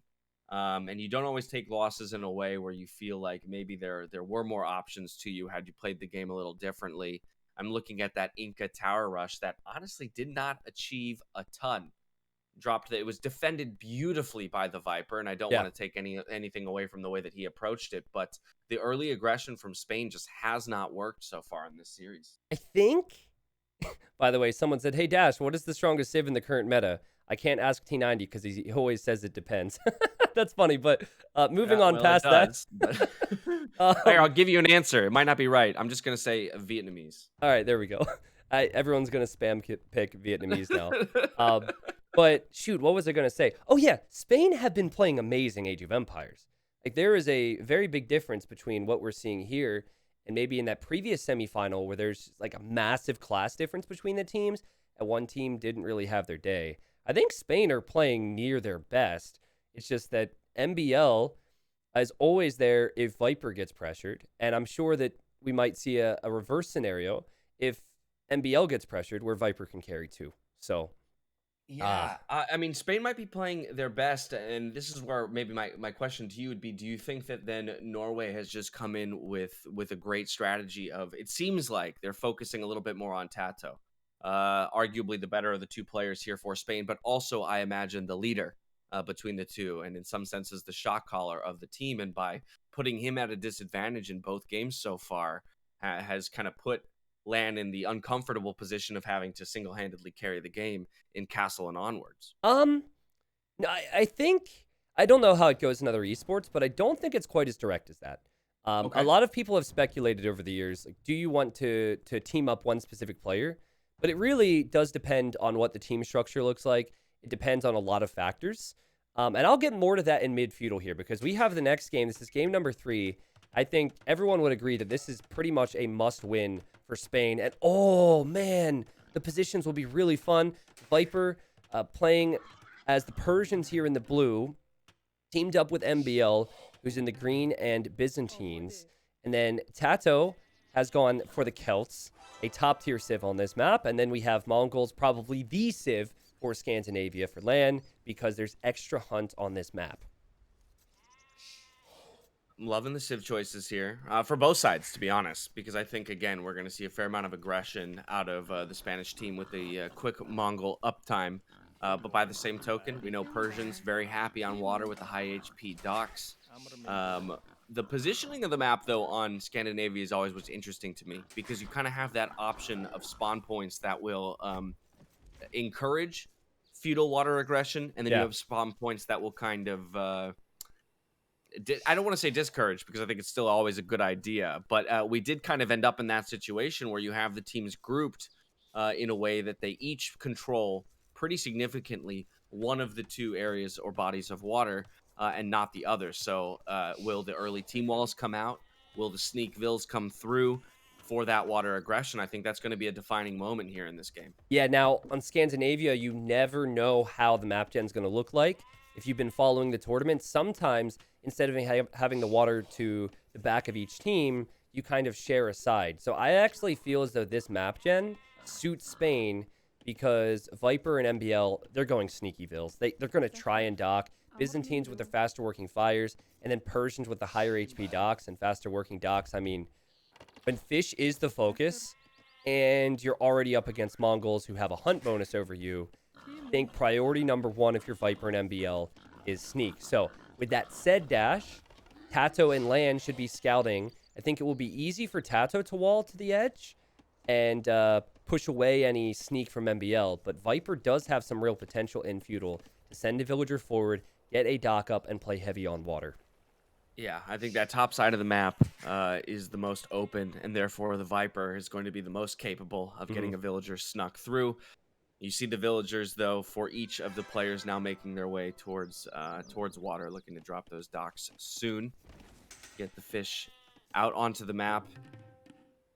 So, Tato already sending a wallville forward. yeah, Or is smart. that going to be a dockville? I think that's a Wallville, but he might try and sneak. Normally, you want a defensive, not defensive dock. You want a dock at home first. So you have your fish boom, and then you send the Ville out later on. Yeah, he's walling a dash. This leads me to my next question. Now, there's no right or wrong answer here, though I may disagree. If you have a free boom situation, so a game where you do not need to attack for an hour, what are your top 3 civilizations? Where you do not need to attack for an hour. Yes. Top 3 civilizations. Well, funnily enough, Byzantines might be one of them because if we don't attack for an hour, I might actually get to elite cataphracts and just flood the map with cataphracts, and those beat most everything in the game. Mongols would be one of the others because you get to elite Mengadai, and we know what mobility on Mengadai as well as their ability to delete siege and what drill does for civ like Mongols in the late game.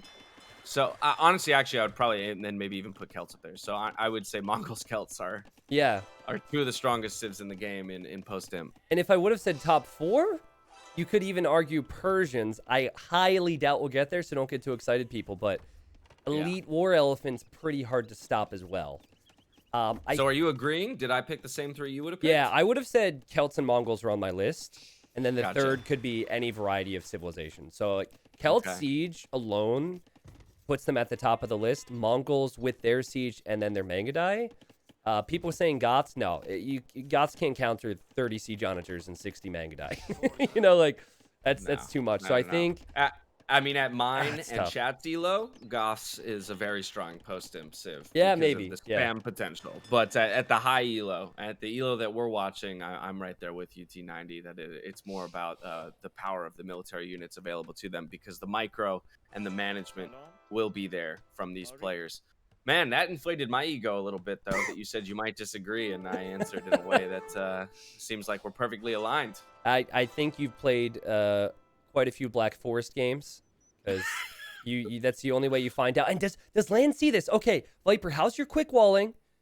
Because if this dock doesn't go up for him, this completely changes the game plan for Norway. He wants to be competitive on water, and he has his scout here. It's one scout, one villager, and Viper will be later to the feudal age. But if he gets the dock up, if the dock goes up, oh my god. Yeah, the villager is in. We've got the, I mean, the HP advantage is there for Land's villager. So the question is, well, oh my goodness, he gets the quick walls up. Yeah, I'm a little bit ahead of you. The villager is safe. Yeah, I've got it on fast forward, trying to catch up right now. Villager is safe, but doesn't have the dock down. Yeah. So, I mean, effectively, Land has stopped this pressure, although his walls are not up entirely. So there are options for Norway to still move forward with either military or more villagers to kind of force that dock up. MBL, on the other hand, full wall across the front of his base. Yep. No villagers sent forward. Tato will mirror him. So no action on the right side of the map. Entirely focused here on the Viper and Land. Yeah, so I'm looking at Viper's eco. He's not going to gold. So he is switching off of his game plan to go to gold and go for lots of docks. He even has a barracks, which is really peculiar. Is he going to try and make a range or a stable here instead of docking? I would love that. I would love that. This villager! He rewalled it! Okay, now he can delete a palisade on one side and place the building, but I don't know. Actually, the right... Okay, left side, he could do it now. But it's so bold. Oh, now I'm ahead of you. Oh, really? Okay. Yeah, speed up. Oh, wow. How did that happen? I'm sorry. Okay. I guess we were both I just gave something away. I feel bad now, but yeah. I didn't know why there was a gasp. And, okay, Viper's villager goes down. Wow, we're a professional team here. We were super far behind, and Viper's villager is dead. All right, glad we could catch up to speed, and here we are back to live games.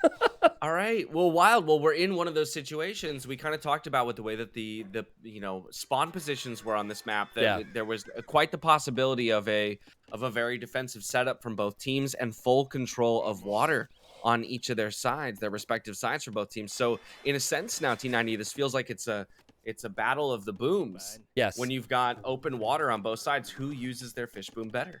Yeah, and I'm going to break it down like this. When... It all comes down to how Mongols play, I think, because you may be tempted to go to stone now. You may be tempted to build a castle in early castle age if it gets there. Land's adding scouts, by the way, so he's got some support in the mid for his team. But, Dash, if you build that castle too early, if you go to stone too early, then you won't have the town centers, you won't have the villagers, you won't have the eco. So I think it's very important, as Tato coming forward with a villager... and is on the way to Castle Age, I think it's very important that Land has proper eco and prioritizes eco over a lot of stone. I guess Tato wants to break through these walls, though. Yeah, he didn't know that it was fully walled just yet. You saw the villager walk forward and then run static into that wood line. So still expected that to be open, perhaps, and wanted to get a sneak in or run a dock to the backhand side. But no, we are going into castle in this game, without a doubt. Tato already halfway there, though, so still has an option for a siege workshop as soon as he gets there. Yeah, Tato is not going to boom. I mean, you could look at it two different ways. If you get a boom lead, you can get the siege onager and kill everything. But if you make siege and pikemen, you can make TCs go boom. So it's probably not ideal to try and eat Byzantine and Persian town centers because they both have more HP than your average town center. But this is the famed Huang Rush.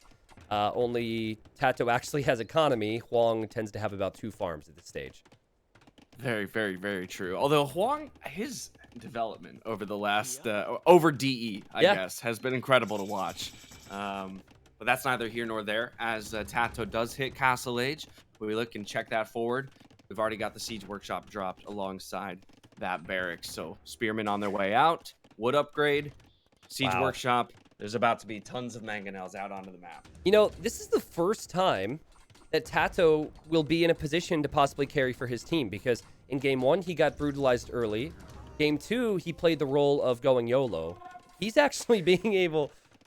3 town center boom, full fishing ship boom, and siege and pikemen forward. This is nuts. You should not be able to do everything that Tato is doing all at once.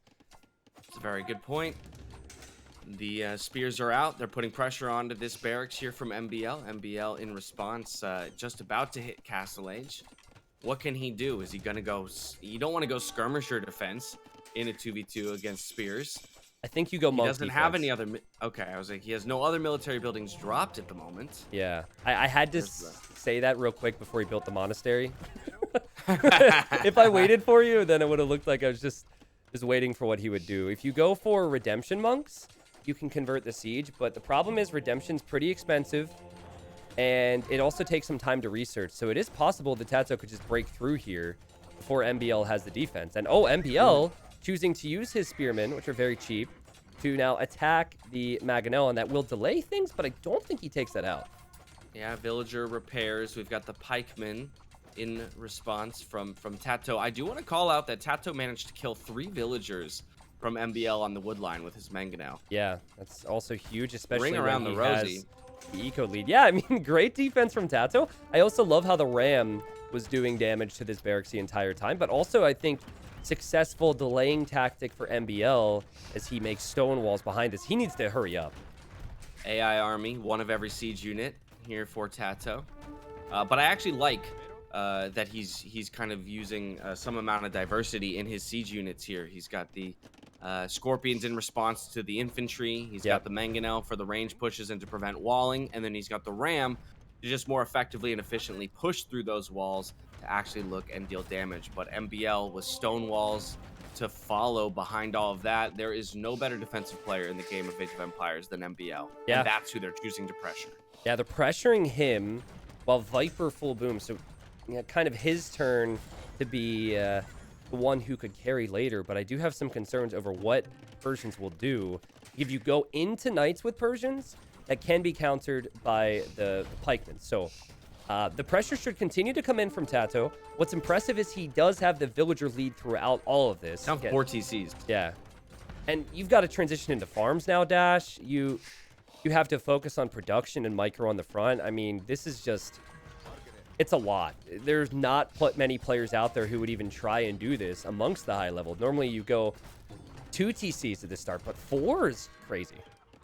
Yeah, Viper as well on 4 TCs, so matching on that side. And we know those Persian TCs can get to an unreasonable state of pumping out villagers. So while Tato does have a small... Actually, he just lost his vill advantage to the Viper by a few just now. Look at this deer next to MBL's monastery. He's trying to run away, but it's bugged. And it can't run away. It's so... Turn left, you stupid deer. It's There's a building there. It's so scared. Nice Meanwhile, conversion. there's that other one on the other side of the wall. He's like, I'm behind enemy lines. Help me. Oh, man. MVL with his defense. And Redemption's in dash as he micros the monks. Voodaloo and microing so well. And I think Tato realizes I've got to back away from this. I don't want to donate siege to the enemy. That's the power of Redemption. I guess the deer's just going to be stuck there forever now because the monastery's not going down. Right, time to now shift the pressure to the left-hand side of the map. The monks are out for MBL, so all of this siege is now being rerouted over towards the Viper, putting pressure onto this barracks, and perhaps the gold right behind. The Viper dropping stables in response. 1, 2, 3, I count.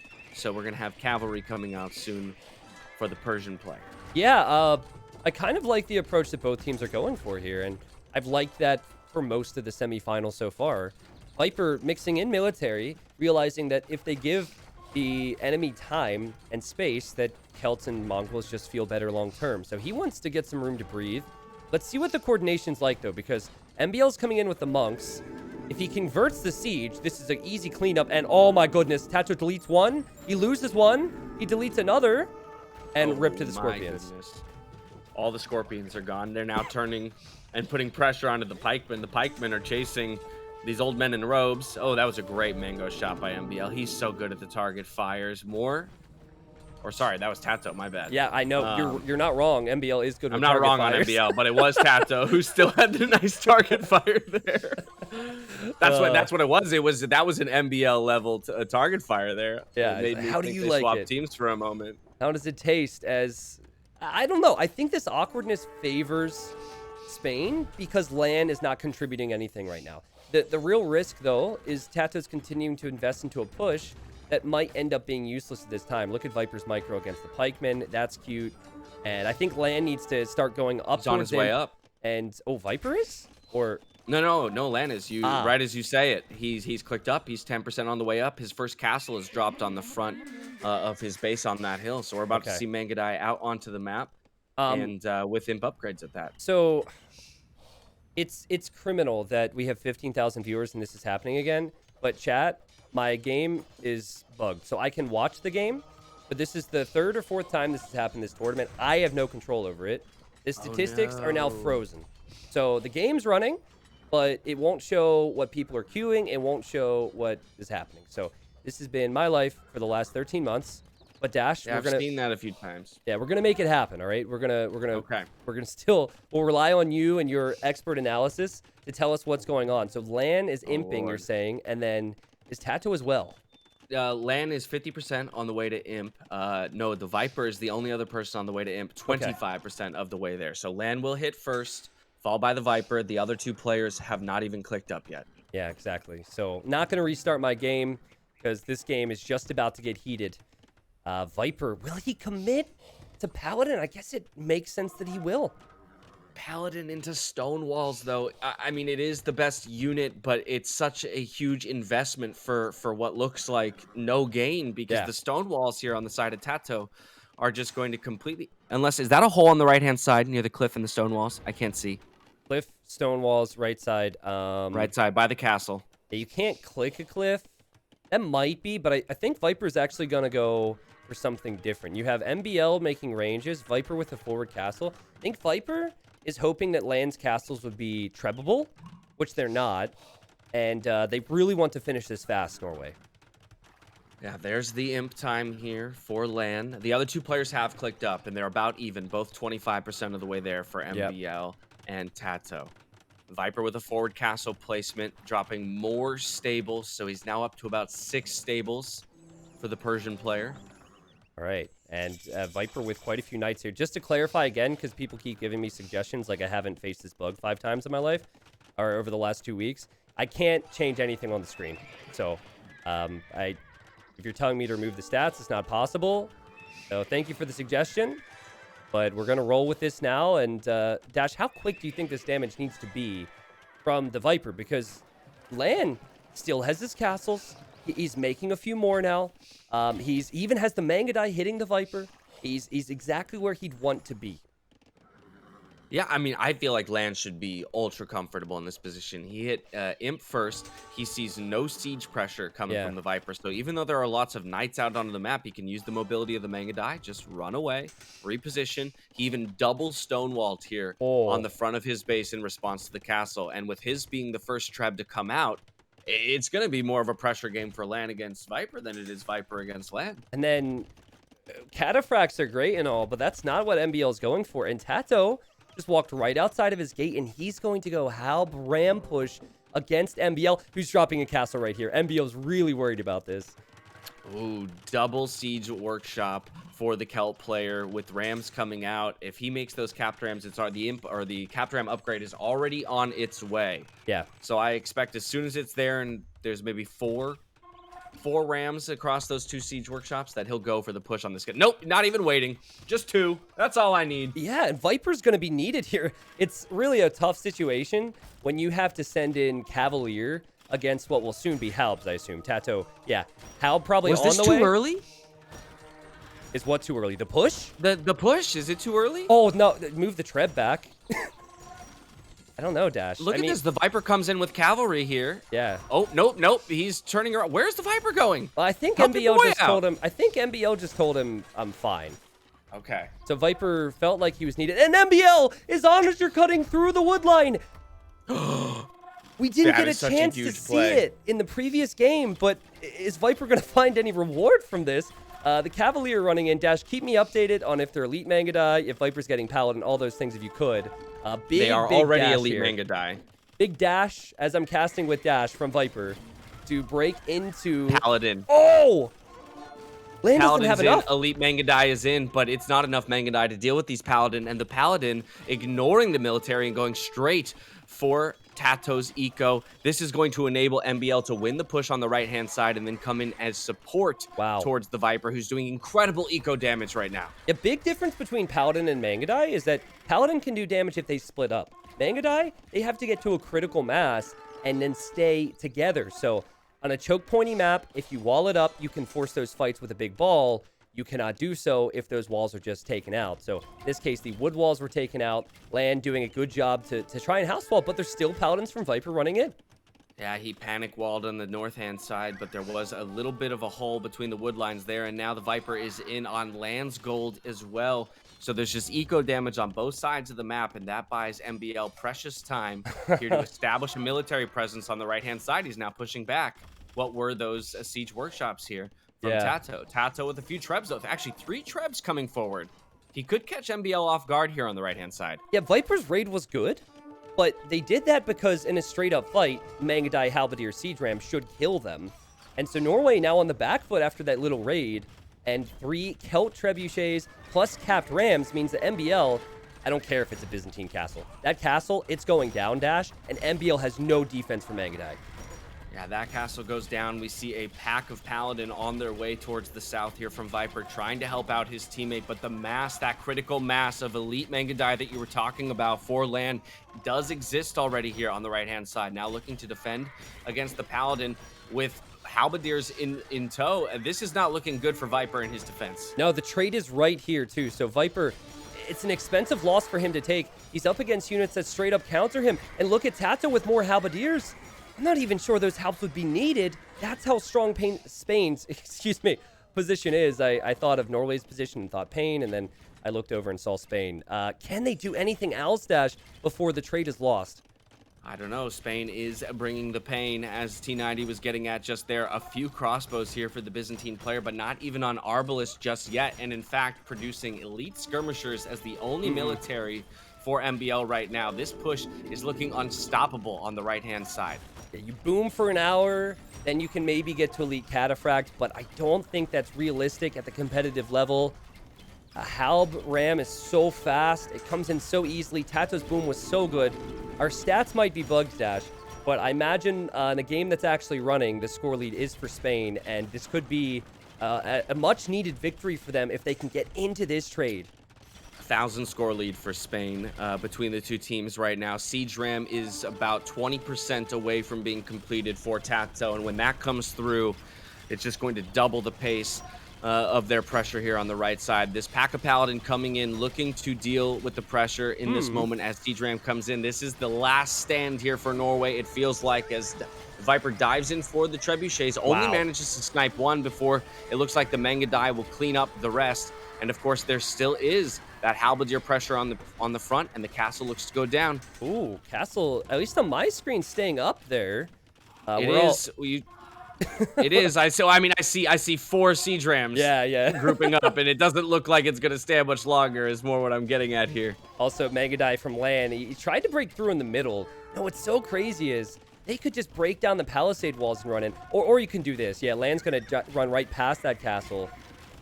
Spain is not. They've not yet started to trade. I see the markets going up, but that's one thing for Norway and something that Viper's teams over the years have been especially good at is playing defensive for 10 to 15 minutes and then outlasting the enemy because of future gold income. But it still feels as though, oh, it's a Byzantine castle and MBL's going to build another one. But surely Celt Siege can break these castles. MBL has no military. I mean, I was going to say, it basically feels like a 2v1 right now. Yep. It's Paladin against the setup from 2 different players. You've got, yes, a few skirmishers and a few crossbows in defense, but now 8 siege rams strong. And as you mentioned, it might be a Byzantine castle, but that extra HP is not going to help you against the pushing power of the siege rams. This goes down. The trade goes down. Spain on the verge of their first victory in this best of 7. Will they find it here with the push? Yeah, I don't know how much Viper can really afford right now. If you could tell me what his resources look like, I'd love to hear that. It can't be enough, right? Oh, he's capped out. He's got no resources.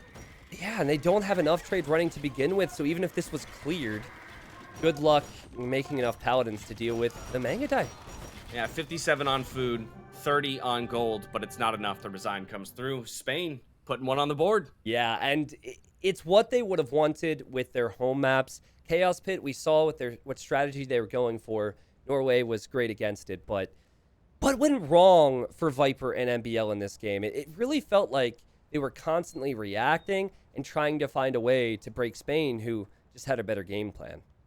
Yeah, it's peculiar. I mean, they got no damage in early. We saw the Viper throwing that villager forward in an attempt to do so. Maybe their game plan or their thought was they were going to actually disrupt the water play a little bit earlier on. Yep. And the defensive style of Spain there early in feudal, which allowed them to get to castle and apply pressure first, ultimately, put MBL too far behind. MBL never really found a way to become relevant. I know he was the one who had to defend against the castle age push from Tato, but he never got back into the game. Yeah, I think the game plan from Norway was simply to outboom and then win early imp. And if you want to do that, you need to get Viper on water. So it all comes back to feudal age and the great awareness and defense of Lan and Tato to kill Viper's villager and stop that push. Because if Persian docks get up on your side, they have so much HP, it's impossible to clear them out in feudal. Viper's job would have then been to kill both Lan and Tato's fish, but that was denied. So finally, Spain get their win. I can't show you the statistics. Dash, if you have a few... Okay, no worries, yeah. Let's just say that Tato and Lan had a lot of resources, and MBL and Viper didn't have enough. And we'll be into the next game, whatever it ends up being, in a moment. And this is on Norway's home map. They have Nomad, Ghost Lake, and Valley. I'm really curious which ones they'll choose. Well, I hope it's Nomad because I'm a Nomad fiend. But any of these would be fun maps to see. But I'm a Nomad fan. So if we go through this series without seeing Nomad played, I'll be a sad boy. Okay, yeah. I mean, it makes sense. I'm still really surprised that they picked Nomad so early. But it makes sense that if they picked it first, they would want to opt for Nomad and they might feel confident there. People are asking me to restart. Guys, it's funny. Like, it's common for me to be like, hey, chat, remind me. And then when I'm doing everything, everyone's like, spamming me. Thank you. I've got it. No snow mod. All that has also been removed as of 2 games ago. Where would I be without chat, Dash? You wouldn't be a streamer. That's true. That much. Yeah, I'd just be a lonely YouTuber. You would just be a crazy man yelling at your computer on the weekends. That's pretty much what I am. I'm fortunate that people across the world are watching, but yeah. I hear that. I hate to do this to you. Do you mind if I step away to grab a glass of water real quick? Go for it. Good time for it. All right. Yeah, good. No worries. Chat, thank you. You have no idea. If you know me, if you're one of the regulars, you have no idea how much I wanted to vent hardcore when that froze again, but we're not going to do that, okay? No venting, just casting today. Thank you, Pat, for the gifted sub. Thank you, Formatted22, for 20 months. Mr. Fluffy Bunny says, honestly, my most watched streamer helped me relove AoE, and your content on here and YouTube is awesome. Keep it up. Thank you, Mr. Fluffy Bunny. It was my goal when I was a young child to have a fan named Mr. Fluffy Bunny because I liked fluffy bunnies. I never thought I'd be here. ML Cash, thank you for 2 months. Thank you, JC Money, for 8. Angry Cutlet, hello. Thank you for almost 2 years of support. Max Folky, thank you for the Twitch Prime. Randy gifted some subs earlier. Reshi gifted subs. Thank you. I cannot say hello to everybody. Did we cross 15,000? We're close. My goal for today was to hit 15. Thank you for being a part of that, people. I'll let you know if I see what map is up next, but no sign just yet of what they'll go for. I see they're in the game room, but they still have Scandinavia selected. It does tell me if they selected in advance, so. So, when I see the map, we'll speculate. Let's assume it's Nomad. I think that Norway will feel comfortable with their civs. Malians is definitely going to be picked. Thinking Malians Burmese makes sense there. And for Spain, Spanish has been picked a lot on Nomad. You could go Italians because there's no team islands. Italians could be solid if you want a water roll. Japanese maybe. Vietnamese even. I think Spain has done that before. So, actually, chat, you know what? Not that I want to encourage begging for sub gifts because someone just did that and my mods were like, pew, pew. But I'm going to gift some subs to the stream right now as a thank you to everyone who's been here supporting the stream. Again, $1 for every sub goes into the prize pool. So it's just an extra $10 to the players too. But thanks for hanging out. I know it's been a rough year. Much of life has changed for many people this year, and not everyone can justify subscribing. So I'm going to give 10 subs to the stream, and I will give 10 more tomorrow at a random time. All right. This is not based on anything you guys have or have not done. So this is pure luck, but thanks for hanging out today. 10 gifted subs from Poips as well. Thanks, Poips. I will match that, Poips. Don't go gifting 11 now. Boom. There you go. Dodged in chat. I'm sure more people get dodged than crap. All right. I have returned. What do you think about 50 gifted subs from Croco? What? That was a better reaction than I would have had. What was your reaction? Well, I mean, you arrived at right when the gifted subs came in, so I didn't know what to say. That's it. That's my reaction. Right. That's wild support. I mean, that's more subs than I've ever seen in my life. So, all right, Dash. We're gonna do a show match. You're gonna cast Age. We're just all gonna dump gifted subs on you in a couple weeks. All right, that's the game plan. All right, I'm down. I don't stream often enough to feel like I deserve anyone's sub. You know what I mean? I stream all the time. I'm sure you know what I mean because you're a streamer for your livelihood. So there's a sense of responsibility when somebody gives you money for it that you follow through. And I don't do it often enough to feel like I deserve it. All right, that's fair. I stream all the time. I still don't feel worthy. I think the Age community spoils me and many others. But thank you guys. Not Croco wasn't the only one. Shaggy and Azure Sentry and Aqua Berry. And then all the new primes. All right, so we haven't actually seen the map yet, Dash, which is a bummer because spam and refresh. Yeah, this is where we should have time to talk about it. So shame on the players for taking a break and not selecting the next map. Mind Drac with another 50. This is nuts. Thank you, Mind Drac. It's really uncomfortable. I will say that because that's. I mean, what more do I say to that? And then someone gives 5 subs, which is a lot, and then I don't know. I'm uncomfortable. I would prefer the game start. Exactly. Thank you is all we can say, and I'll say it for you. Thank you for the support, everyone. As you know, $1 of every sub at this point does go into the prize pool, so that number will keep ticking up, which is again awesome to see. That these players who pour their lives, hours of their lives into the game to play at the highest level, receive this kind of support from the community, as well as the casters who pour hours upon hours into creating content for this community. I think that was another 25 subs I just saw come through. My goodness. Guys, just do it when we're casting so we're focused on something else. So this is not so awkward. I'm not good at this. Also, I think I saw Dave in the chat. What's up, Dave? Yeah, Dave's in chat. There we go. There's a good distraction.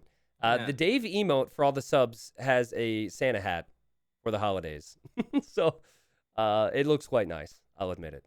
Dave will be here for the finals tomorrow. And then for those that did not hear, the 3rd place best of 7, which is before that, the legend Chris, also from Canada, will be casting there. So I've had such a good time watching Chris's stream more recently and getting to know him as a player because about the time I started watching Age, he had exited the scene, right? Yep. So I had heard, even like you and a few other people mention his name time to time, some conversations around some of the old players, top tier players. So to see him return and to get to watch his stream most recently, what a cheery dude. He is just a smiley, cheery dude, right? Like, did you ever have someone who's so positive that it makes you feel dirty? Just like, you're like, oh man, I wish I was that nice. Yeah, I was gonna say, in some ways, it's also upsetting when you see people who are that nice be that good at something, because you have it in your head that like to be good, to be top tier in something. Not that you can't be nice. The Viper's nice. A lot of people are nice, right? Wow, Dash insulting the entire Age of Empires community. If you're a pro Age of Empires player, you're probably a jerk. No, it's one of those things where it's like you feel like you have to have a killer mindset, right? Yep. To be at the top of anything. I feel like generally you think of those people as having kind of a killer mindset. And Chris doesn't necessarily emanate that, while he clearly does have that motivation to be great. and to play at the highest level. It just, I mean, actually, Tato's a similar player to Chris. True. Or when you watch Tato play, it's just smiles and laughs, and he's just having the best time playing the game while also being incredible at it. So, as a finishing note, Twitch chat, what we're saying is you all are really, really nice. All right? Mm-hmm. You're all You really must be nice. if you're that bad. Yeah. Yeah, you're all very nice people, all right? Which is why we're not watching you play right now. Okay, so it will be Nomad Dash, and that's the expected Yes. one. So you're pumped for that. I think it will be Malians Burmese for Norway. I know Spanish will be picked by Spain. I shouldn't say no when it's Tato's team, but I think it's Spanish. What civs come to mind as a possible partnership there? Well, you want a water sieve then, right? If you're going Spanish. So you're looking at Italians, Portuguese? I like Italians because it's oftentimes a race to get the water player up to feudal faster, and it's cheaper for Italians to go up. Plus, you have the cheaper dock techs. If you get to Castle Age, it's even cheaper to get to Castle. So I think Italians, Spanish against Malians, Burmese would be my guess.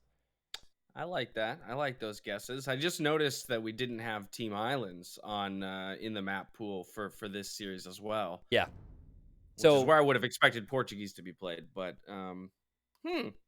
what about Japanese? Any chance? Just as we're mentioning water sieves, I don't think it's nearly as strong as Italians on Nomad, but that is one other consideration: is the beefy fishing ships from a Japanese player. I think Japanese are strong as well. Both Japanese or Italians could flex their way into Nomad or Ghost Lake Valley, any of those. But I'm really surprised. I don't know if this comes down to Spain wanting to save Burmese for another map, but Vipers going Indians combined with MBL's Malians. So Whoa. while the norm has been go for a water sieve or a flexible sieve and then a unique unit sieve, Norway are saying no to that meta. Right. What does Indians Malians want? I mean, Malians is a fantastic nomad civ because of the wood bonus on buildings. But you're right. There's no clear focus on water from either of these civilizations. So it kind of begs the question: do both of them go into water to try and win a 2v1, or do they completely ignore a water game and look to do damage on land? Well, camels are pretty great against conks. They're not so good against Genoese crossbowmen, but think about this. Let's say this game develops, and then Tato has to go Genoese crossbowmen, which counter Cav. Then MBL is Malians, and MBL goes for Malian champions, which are anti-archer champions. I mean, there's some potential for Norway civs. Oh, definitely. Definitely. I mean, and Indians have an incredible opportunity to boom. And one of the fascinating things about Nomad to me is player position and what that can mean for the way you have to change your approach to the game. Yeah. If you're the isolated player and you have the opportunity to boom for your team, should you take it if you're the more aggressive civ for the team? And so immediately the pings come out from each of the players as we load into the map. And we'll look for those initial TC placements. Already seeing MBL here on the bottom left-hand side of the map dropping his, as well as Lan all the way down on the left-hand side of the map up against the wall. This is a landlocked Nomad map, which always makes water very interesting. I think... All right, so there's two perspectives you can take on this, and ultimately it does depend on a lot. So if you're in Lan's position and you were to somehow know, which he does not, that MBL and Viper are surrounding him, you could think, oh, I'm going to die because I'll be 2v1. But if you're a pest, if you castle drop, tower, if you threaten both enemy players, Tato's all the way on the other side, and Tato could have a free boom. So it's really interesting, and you have that combined with dock positions, which I'll get to in a moment. It's what makes Nomad Dash, because you can go into it with an idea of how you want to play, but you don't know... Are you going to get access to this resource, and are you going to be far or close to the enemy? Yeah, there's already a lot of RNG when it comes to maps in Age of Empires, and then Nomad takes it to the extreme in the best possible way. But you mentioned dock placements, and that's something we have to take a look at. We've got Tato and Lan both docking on the left-hand side, and in the same way that we talk about the land positionings of a pincer move or being 2v1'd. The Viper's dock Yeah. is in this little gulf here, this little, inlet, but therefore his only way out is to go through the two docks of his opponents. Yeah, sometimes you're tempted to go for a safe fish boom in these little spots because the enemy's rarely going to find you in there. And while you might not have as much fish long term, you can be safe. So as teams will start to scout with turkeys, which is very common, we'll see if they spot that. But can we talk about MBL's town center? Is this not the cutest little town center spot ever? There's a wood line. There's berries. There's a boar. I'm actually disgusted. There's gold and there's stone. I mean, I don't know if I've ever seen, and I know it's a caster's thing to exaggerate, blah, blah, blah. I don't know if I've ever seen a TC spot so freaking perfect on Nomad. No, that's not an exaggeration. It's just simply not. That is a massive, solid chunk of wood that he's got right there, along with two other phenomenal wood lines that are close by. He's got 2 packs of deer within, shouting distance of his TC. Both of his primary, expensive resources in mining resources in stone, gold, and some berries to boot. Like, there's no more perfect Nomad placement than that. And his dock is far away from the enemy docks, too. I mean, right, he's the isolated dock. This is absurd. Well, what's funny is, I think Lan just spotted him. Yeah, Lan will know that somebody's there. Yo, he actually spotted the TC, so he signals, and he's probably telling his teammate, uh-oh. I don't have access to stone. What, does he see it? Yeah, okay, he sees the stone, but he's at least telling Tato that MBL's close by. Yeah, Dash, if this goes the way it normally goes with casters, we will have talked up MBL's starting position, and somehow Norway are going to lose. That would be fascinated. I would be fascinated with these placements. I mean, obviously anything is possible, and these players are very high level, but everything does seem to be breaking down. Even as, look at Viper. He's luring a boar while pushing a deer at the same time. Did you see that? Yeah, pushing it with a villager probably. I caught the tail end of that. Yeah, he lured that entire boar while pushing that deer with his villager. Nice. Well, clean start. I hope to one day be that good at anything. Oh my god. Lan is sending a Vil this way. I wonder if Lan lost a turkey at Viper's TC.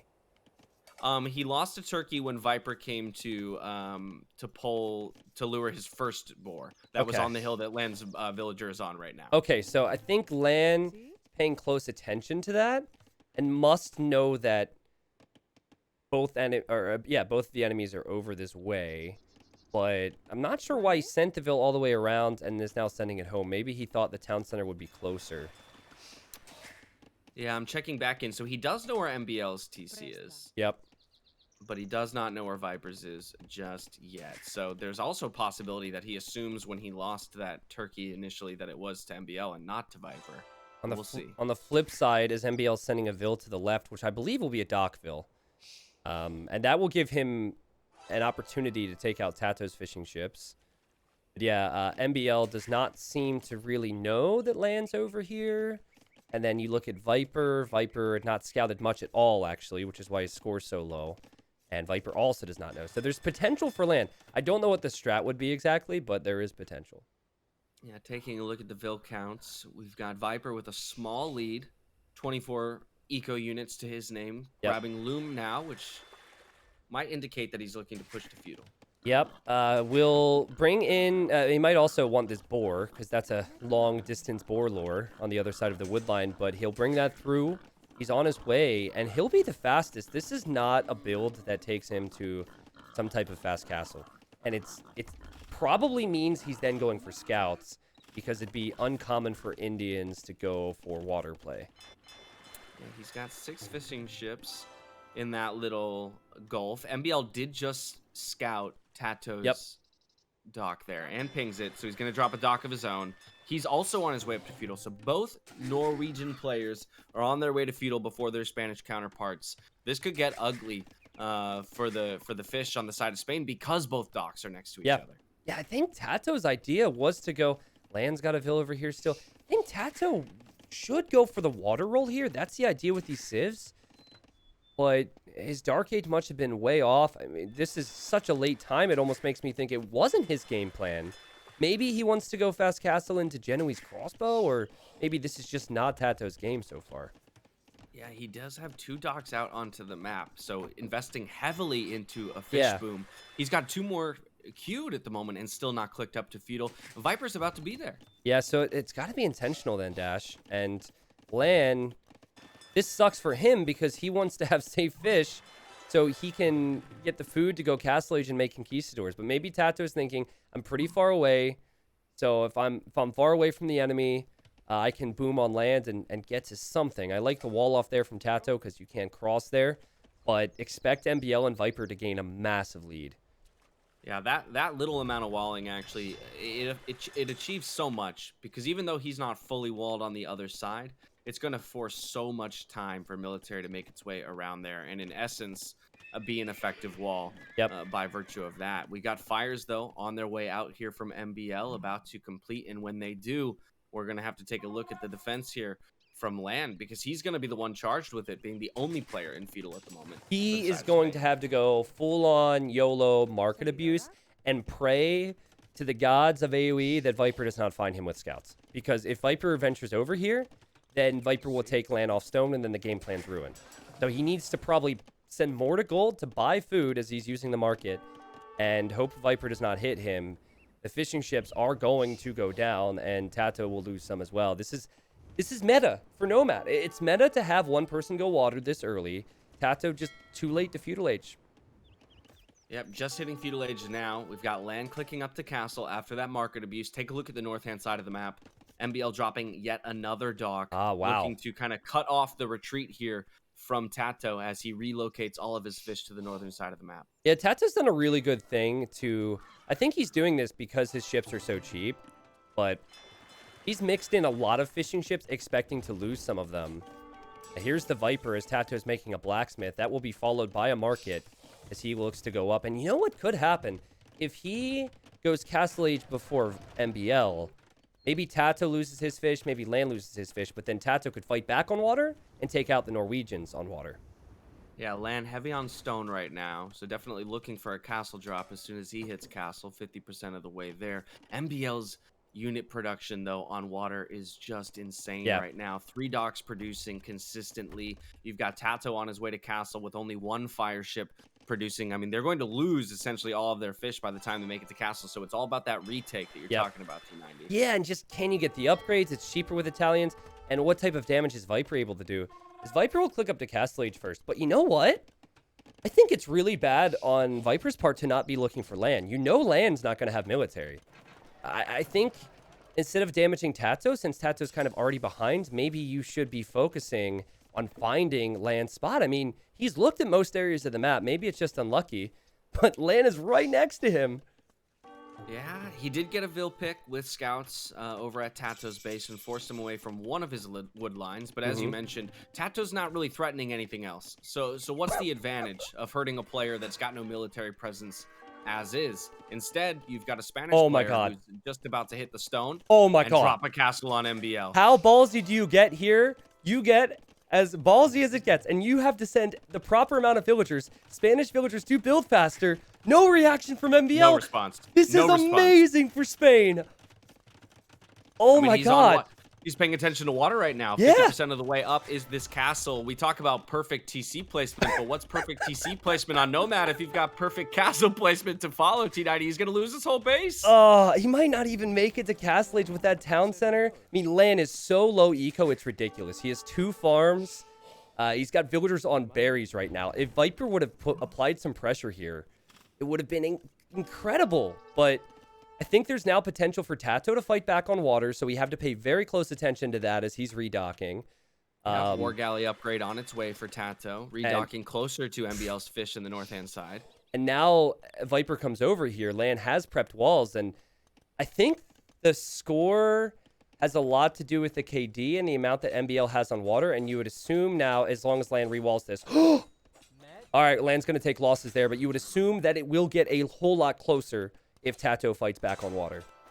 That's a big 3-villager loss there for Land. While he doesn't have much to give, you know, rushing up a castle to look to put pressure out on the map with Conks means that his eco is weak. It's suffering, particularly because they lost water earlier in the game. MBL, though, so focused on his relocation that he's been rather inactive on water recently. So the question is, with Tato and the upgrades for his navy. Will he be able to take it back? Yeah, MBL's TC, maybe maybe that's not the best. I mean, he could barely build that. He does get the TC up. Like, imagine if a Maganel shows up. That is at the bottom of a pit. I love it, man. Both of his TC placements this game have been nestled into little wood lines. And I mean, we talked about how perfect that initial TC placement was, but we have to acknowledge that when all of your resources are grouped like that, one castle rather removes you from everything. So that was a huge blow to the momentum that Norway had built. And Tato used to do this all the time in 1v1 islands. It was one of the things I looked for in Hidden Cup when trying to figure out who Tato was which player is going to go back dock, fast castle, give up some fish just to retake the water later on. MBL does still have fishing ships working. Viper, not so much anymore. So I think as Viper's going to try and boom now, this comes down to how many conquistadors can land mass. He will have less economy than the Viper, but with Spanish and potential for more castle drops, anything can happen. Yeah, the Viper did redock on the south, so he's starting to produce fishing ships there. Just trying to add to that eco, as well as 3 TCs now for the Viper. If we check over on land side, has he dropped any more TCs? No. So it is. It's all in or nothing here for the Spaniards. I like the play because MBL is so far behind. If MBL, honestly, if that castle would have gone up anywhere else, I think Norway are in a better position, but MBL is on the way to Castle Age. He is doing a good job of keeping some fishing ships working. It's all on Tato to focus them down when he spots them. There's just so many areas to hit, man. He has to cover the whole map right now. And Tato rotating around to the right-hand side with one of his fire ships does find the redocks here from MBL. MBL just spamming out docks at this point. He's gonna play tower defense with docks in the meantime, while the Viper looks to boom up. Yeah, Lan adding a few fishing ships while he can, but all about Conquistador micro. And Dash, in Game 1 Arabia, we saw how important army numbers can be. It's the same thing for Nomad, except it's a little different. Instead of having crossbows as a ranged unit, Conquistador is your ranged unit. Brutal unit to face up against. Yeah, I mean, when in mass, can deal with knights and camels quite easily. A few monks out onto the field for the Viper. It's a typical response for those pros when it comes to dealing with conquistadors. So what kind of damage can Lan really get in? Viper's done a really good job of defending his base with his 3 TC placement. It's a very tight, compact base. Yep. But no damage to be found, although 3 villagers for MBL going to go down here on the stone. So that's good damage from Lan. Kind of keeping this effectively a 1v1 between himself and Viper. Yeah, I think that this is the answer to the question you just asked. How do you pressure? I think you swing over to MBL and then maybe look towards that next castle on Viper when he's not paying attention. I mean, Tato, he is straight up everywhere. He found Viper's redock in the south. He's on every shoreline. He's added fishing ships, so he has the eco lead. Not a bad spot for him, and it's not like Tato isn't booming either. Tato on 2 town centers. So if we're talking camels against conks now, if Tato has eco, he could always get to the very rare to see Genoese crossbowmen, and Genoese crossbowmen are a great counter to camels. Yeah, Tato may not have a single farmer, but he does have roughly 20 gillnet fishing ships. Yeah. At this point, I did see that upgrade come in earlier, and he is winning the water battle when it comes to the right-hand side, and that's, as we know, the only amount of space that MBL and Viper have controlled when it comes to water. Yeah, land, 39 vills, but 37 for MBL. He's so focused on water, he just wasn't able to react there. And so Tato, in theory, should be able to mass so much more. Here comes Viper. I think he's really intent on hitting Lan while Lan is distracted. And he will get a Vill pick or 2. I think it will be short-lived, though, as there's still conks there, the castle's still there, and now Viper needs to pay attention to his woodline. Yeah, pressure's on the golds, but exactly. Pressure coming back from Lan on the wood. So a Vill traded for a Vill traded. But it's interesting because they're hurting different people, different roles on the team. You got Viper, who's the heavier boom for the side of Norway, losing Vills, while Tato essentially free booming on his side for Spain. It is at the point where Viper can certainly clear up this main conk force. These conks have killed so much, but with 3 monks and that many camels, if Lan has a misplay, which he can't afford to do, he does not have the eco to make this many more conquistadors, and they take a long time. Could be bad for Spain. I love Tato's position on water, and I think for Norway, there's Well, Viper's position on land is how they're going to win this if they do. Yeah, but you mentioned how you like the water position for Spain. I also, in essence, like the land position for Spain at this point, because where land was previously cut off from his teammate because of the TC placement, in shoving MBL's first TC back, they've kind of built a pathway of connection between the two Spanish players and have gained way more space on land if you look at the way that Tato is expanding on the northern side.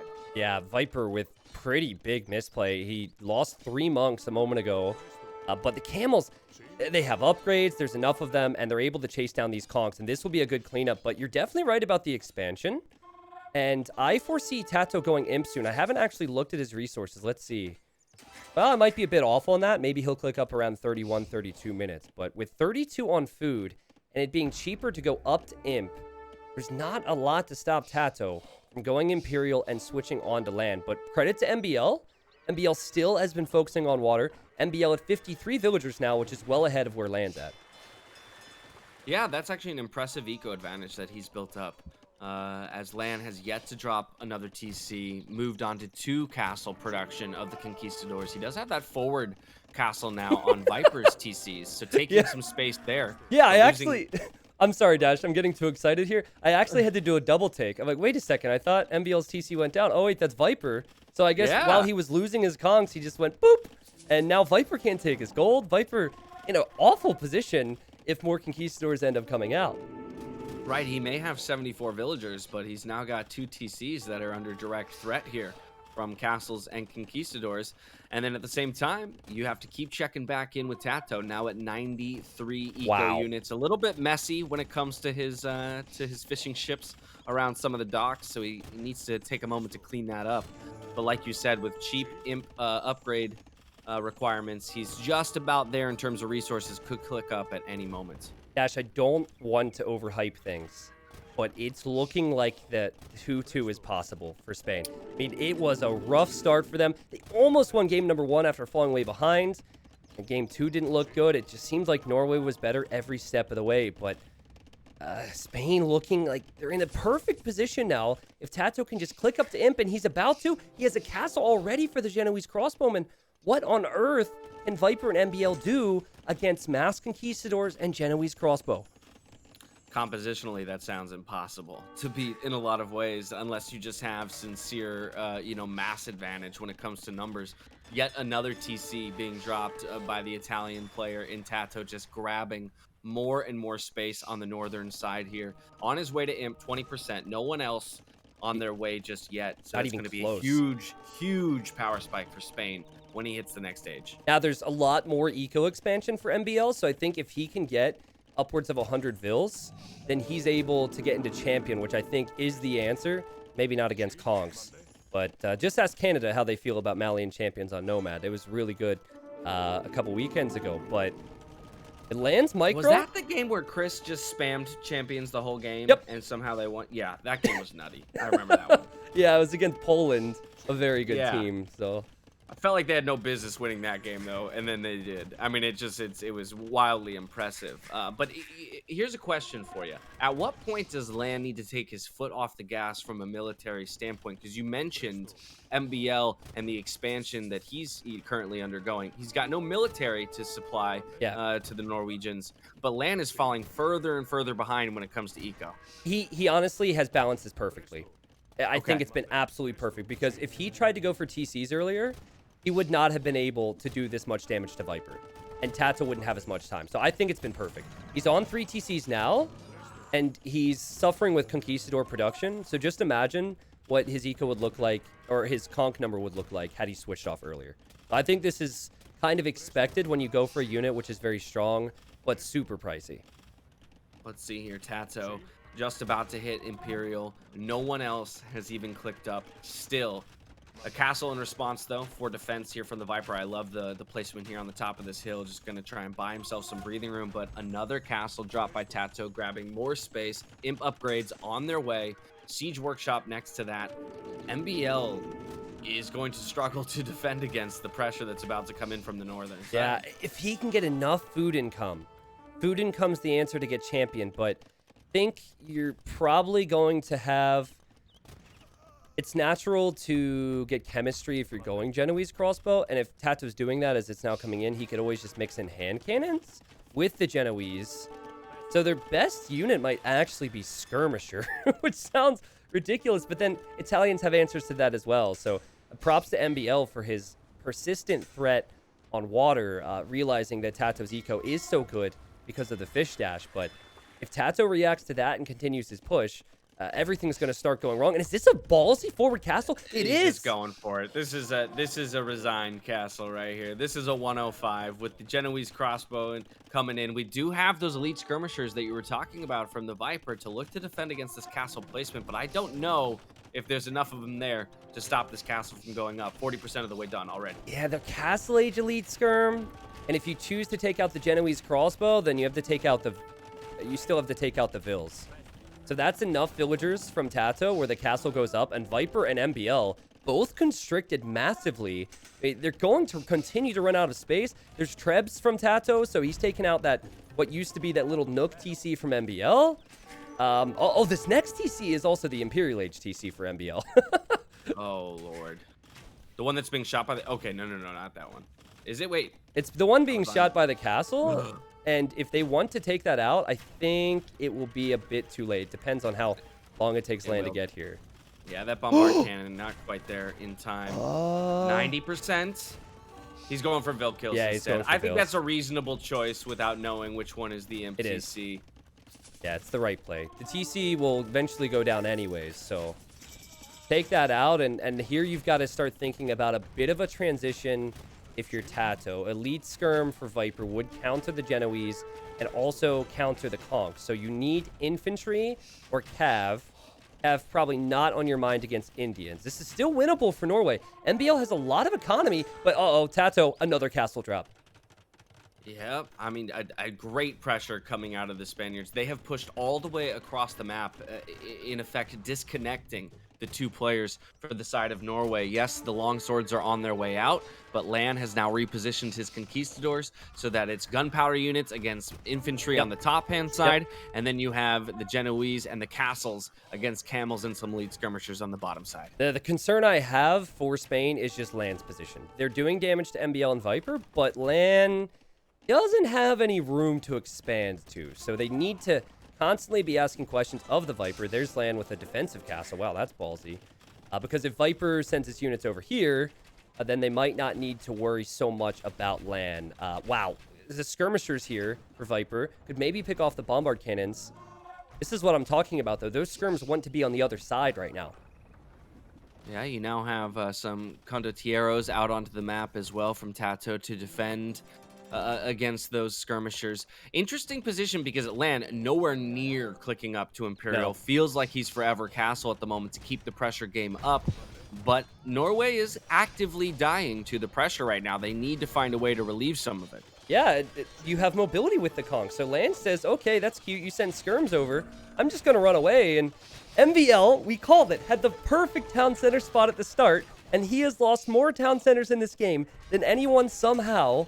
He's just built a new TC to lose that TC. He's at 77 pop. I think that Spain are going to tie this semifinal up. I think they've got it. They just got to keep their foot on the gas. MBL is down 30 eco units in comparison to Land. He's running out of space. So is the Viper. You can see how cramped they are. Again, positioning of TCs all the way from Dark Age coming into play here. Lan had the disadvantage of going up in the 1v2, but because of his aggression, he was able to buy the space and force them back. And in effect, I mean, Spain owns 80% of this map right now. Yeah, they do. Yeah, something to bring up, though, is that I call MBL the cockroach of AoE for a reason. If there's ever a player who is going to reboom and somehow keep Pop alive, it would be MBL. I say that as I watch a dozen villagers die to the condos, and as a lot of his farmers are getting raided. But if Viper's able to take out the castles for Lan can't make conks anymore, and he'll be stuck in Castle Age. So there's some potential. I think Tato just needs to shift with Lan and start pressuring the Viper before Viper can kill Lan's eco. So it's a really good point. While all of our focus has been on the right-hand side of the map, you take a look at the left, and the Viper is pressuring two different castles at the same time for the Spanish player. It's 2 of the 3 total at his disposal. So if those go down, then the conch production stops completely. I think we'll see a sling here. Tato researching coinage. It's a good move. Lan is imping now, and he's not limping to imp. He has 106 vills, so he did that on his own power. And the natural switch would be Cavalier. Viper's actually going Cav Archer and Skirmisher because Camel doesn't make sense. And I think Paladin for Spanish would just be the finishing blow. I see Light Cav, though, being upgraded. Maybe not enough gold available to land right now. So as he does make his way to Imperial Age and is going to go for a cavalry unit of sorts, isn't going to be the most powerful option available to him and his Civ. So Viper continuing to push to the left-hand side while trying to mount a defense against the push on his right-hand side. It's still 2 imp armies against 1 imp army and a Castle Age army, and Lan is losing castles. I mean, MBL has a crazy ability to reboom. Viper will say, hey, MBL, come over here with your 2-handed swordsman. Lan doesn't have the stone to repair his castles. Tato and Lan need to push and kill Viper much faster than they're doing right now. Heavy Cav Archer defense against Condos, Genoese, and good. Conquistadors. I think it's a great play because you need the skirms out there, but then you need some type of ranged unit to deal with those Condotieros. Guy, Lan needs to start making transport ships and getting out of here, man. This is it's crazy. Really just it's a battle of who dies faster right now. Yeah. I mean, the Viper is literally giving up parts of his base in order to pressure at a faster rate his opponent. Lan is just all of his vills are running. They're all just running to the left-hand side here. It's a skirmishers and 2-handed swordsman raiding like crazy, and then a singular defensive point here on the right-hand side. Viper's castle is going to go down, though, on that hill. Bad moment for him. He's badly housed. You can see him placing houses now. So he's pop-capped, and now he loses even more pop space because of the castle. So they're already losing ground, but if Viper can't continue to push... Oh, look at Lan. Lan has knights. He has conchs. He has enough to hold this. That's a good moment for Spain and a moment they needed. And for Norway, if they're not pushing the left, they're losing the right. They have to continue that push there. Yeah, Lan is holding from a military standpoint, but take a look at his population and his vill numbers. They continue to drop. He's down 50. at 85 total population to 90 for MBL. So, again, 2 carry players in Tato and the Viper and 2 supporting players in Lan and MBL. It's all about the space game. It's all about the pace and the momentum for each of these teams. MBL taking, or rather, Tato now taking the hill, though, here as he pushes in from the right-hand side. Elite Genoese crossbowmen, almost full upgrades. I love how... It's so rare to see both unique units. We're seeing both the Condotieros and Elite Genoese. Cavalier's in for Lan. The only reason is because Tato's sending him resources. After game 2, Tato probably said to Lan, we're not done. We can do this. We are going to win these games. He has been an absolute beast, and so is Lan throughout the last 2 matches. An impressive amount of resilience here for the Spanish team. Again, based on the way water started on this map. Yeah. Remember that. Tato was so late to Feudal Age. MBL had 6-7 fires out onto the map before any military presence from the side of Spain, and yet Tato still managed to win water when getting to Castle Age by his teammate at the time. Lan doing a phenomenal job on the 1TC Castle and Conquistador push, effectively nullifying any advantage that Viper had. Viper with a heavy Cav Archer mass here, trying to continue to push in on the left-hand side, but the Genoese doing the same on the right. Yeah, if they could switch sides right now, I think it would be so good for Spain. They really need the Cavalier with Tato on this hill, because Skirm, 2-handed swordsman, is actually about to be champion for MBL, but he lost They're looping him around. They're doing Yeah. exactly what you're asking for. Take a look at this. The cavalry coming in to support, and there it is. The resign comes through. Wow, so Spain have brought it back. The score is 2-2, and that was the first home map pick for Norway. Dash, what a crazy game. People were calling GG in the chat when they saw Lan's position, MBL's quote-unquote perfect TC. But I think the game plan of giving up water, allowing Tato to get that FC was successful. And also, big thing to point out, Lan was a beast with his aggression. He might not have had the eco in this game, but he was able to remove MBL from the equation for a while and keep Viper on the back foot. Admittedly, I was one of those people. In looking at the TC placement, just knowing Viper and MBL's ability to team up in 2v1. I mean, we saw it in game 1 in Dark Age with the scouts. So I was expecting a similar thing to happen as soon as they realized that Lan was isolated there on the bottom side of the map. But I think Tato, in so many ways, with his water pressure, really threw Norway for a loop. They expected, Hmm. almost took their foot off the gas a little bit.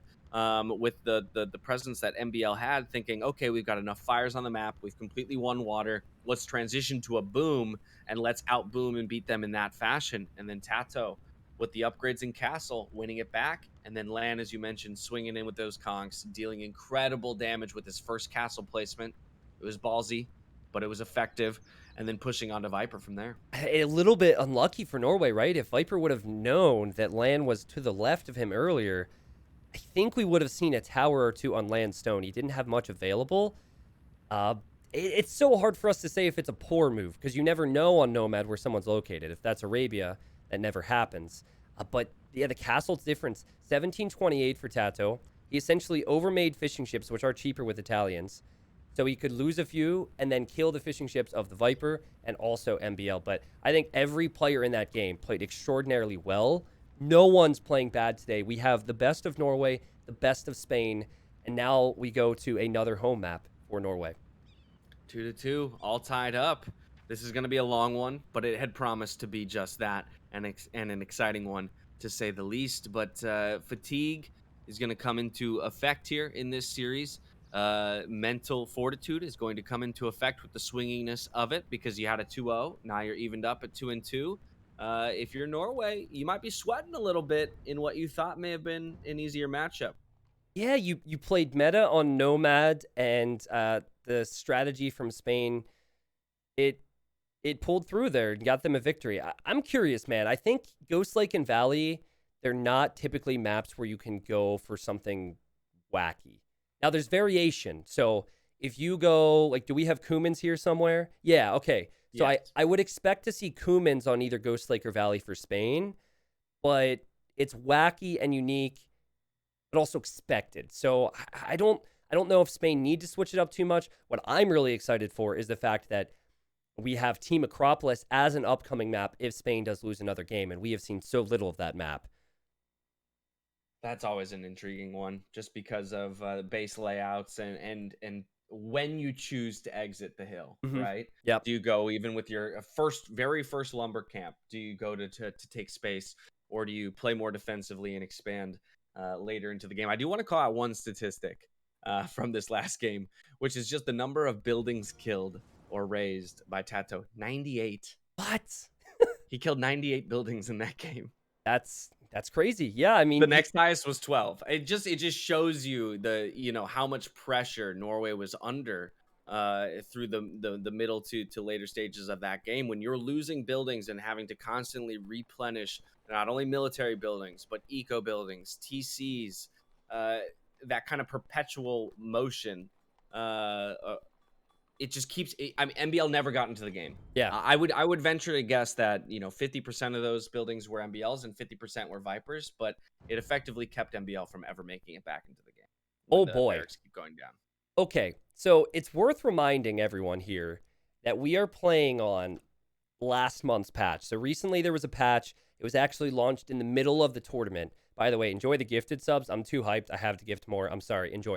Anyways, Bulgarians were buffed. Portuguese were buffed. There are a few civilizations that were buffed, but this is a $30,000 tournament. I wasn't about to change the balance midway through. And so, actually, I think we have a restart here, Dash. Because it loaded in before. Because the it timer. loaded in, Yeah. yes. And, okay, something... That might not even qualify as a restart. Did they... Oh.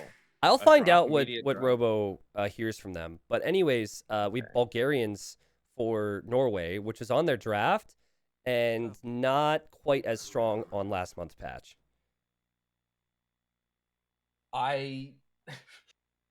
Bulgarians might be the civ I know the least about. Ooh, wait a second.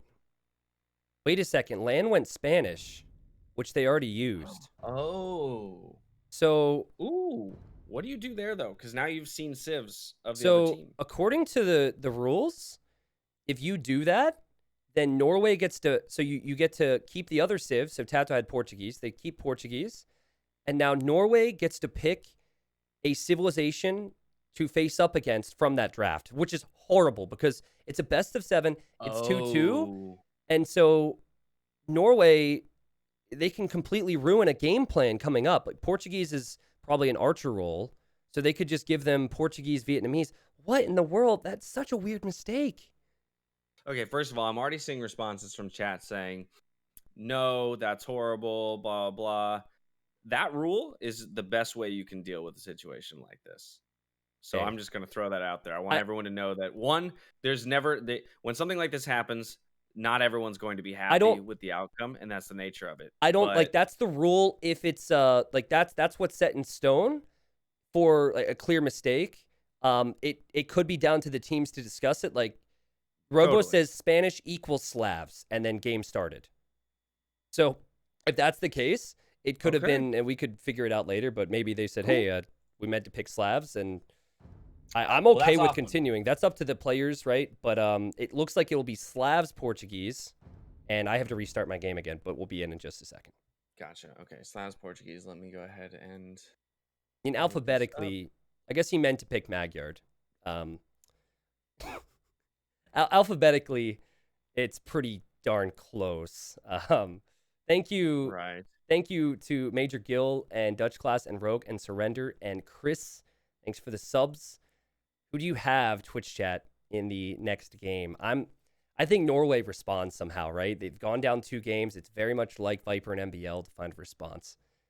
I think so too. I think they might switch things up a little bit. I feel like Norway's been taking a slightly more passive approach overall, and that makes sense, just kind of based on the styles of these players.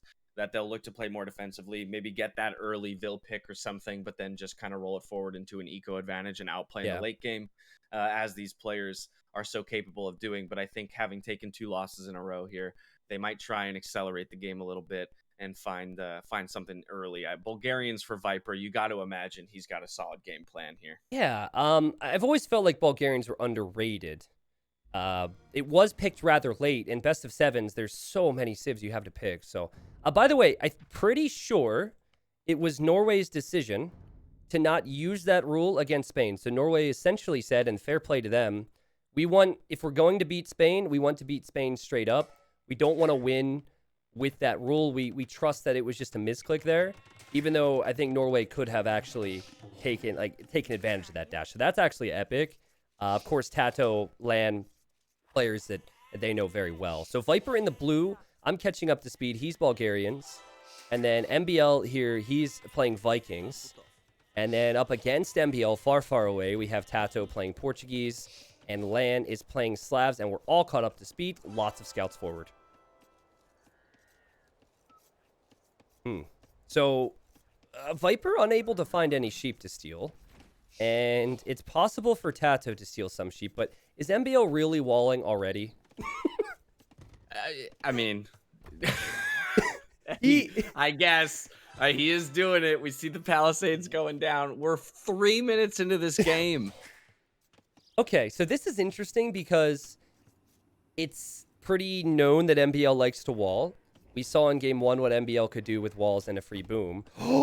Wait a second. Interesting moment. MBL and Viper, both their scouts over at Land's woodline. Land could lose a villager. This is why you wall. This is a repeat of game 1. This is exactly how game 1 started. And in a lot of ways, this map is similar to Arabia in its openness. The major difference being the hunt in the middle of the field. But 1 Vil goes down for Land already.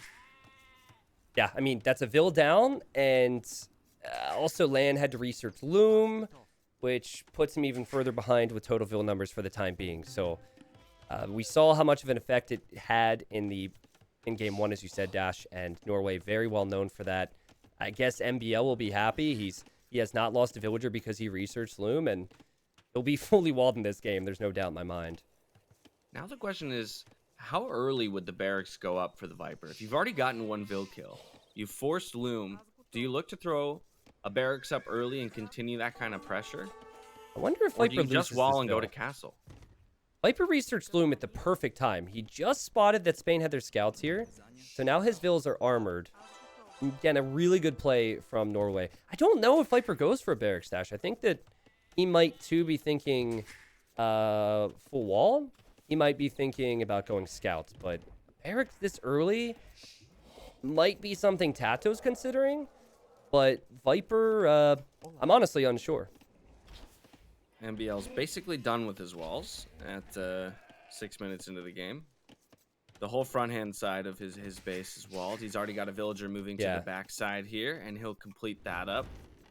The Viper a little bit slower on his walling, but nobody should be worried about any pressure coming in anytime soon.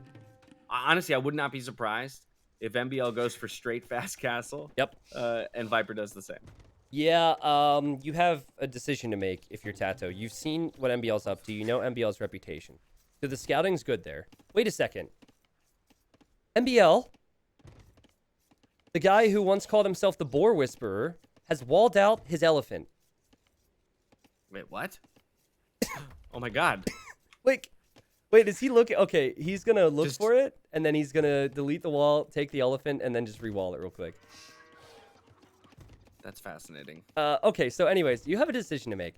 If you're planning on going Drush FC, and you see someone's walling like this, I think the safer play is to just wall yourself.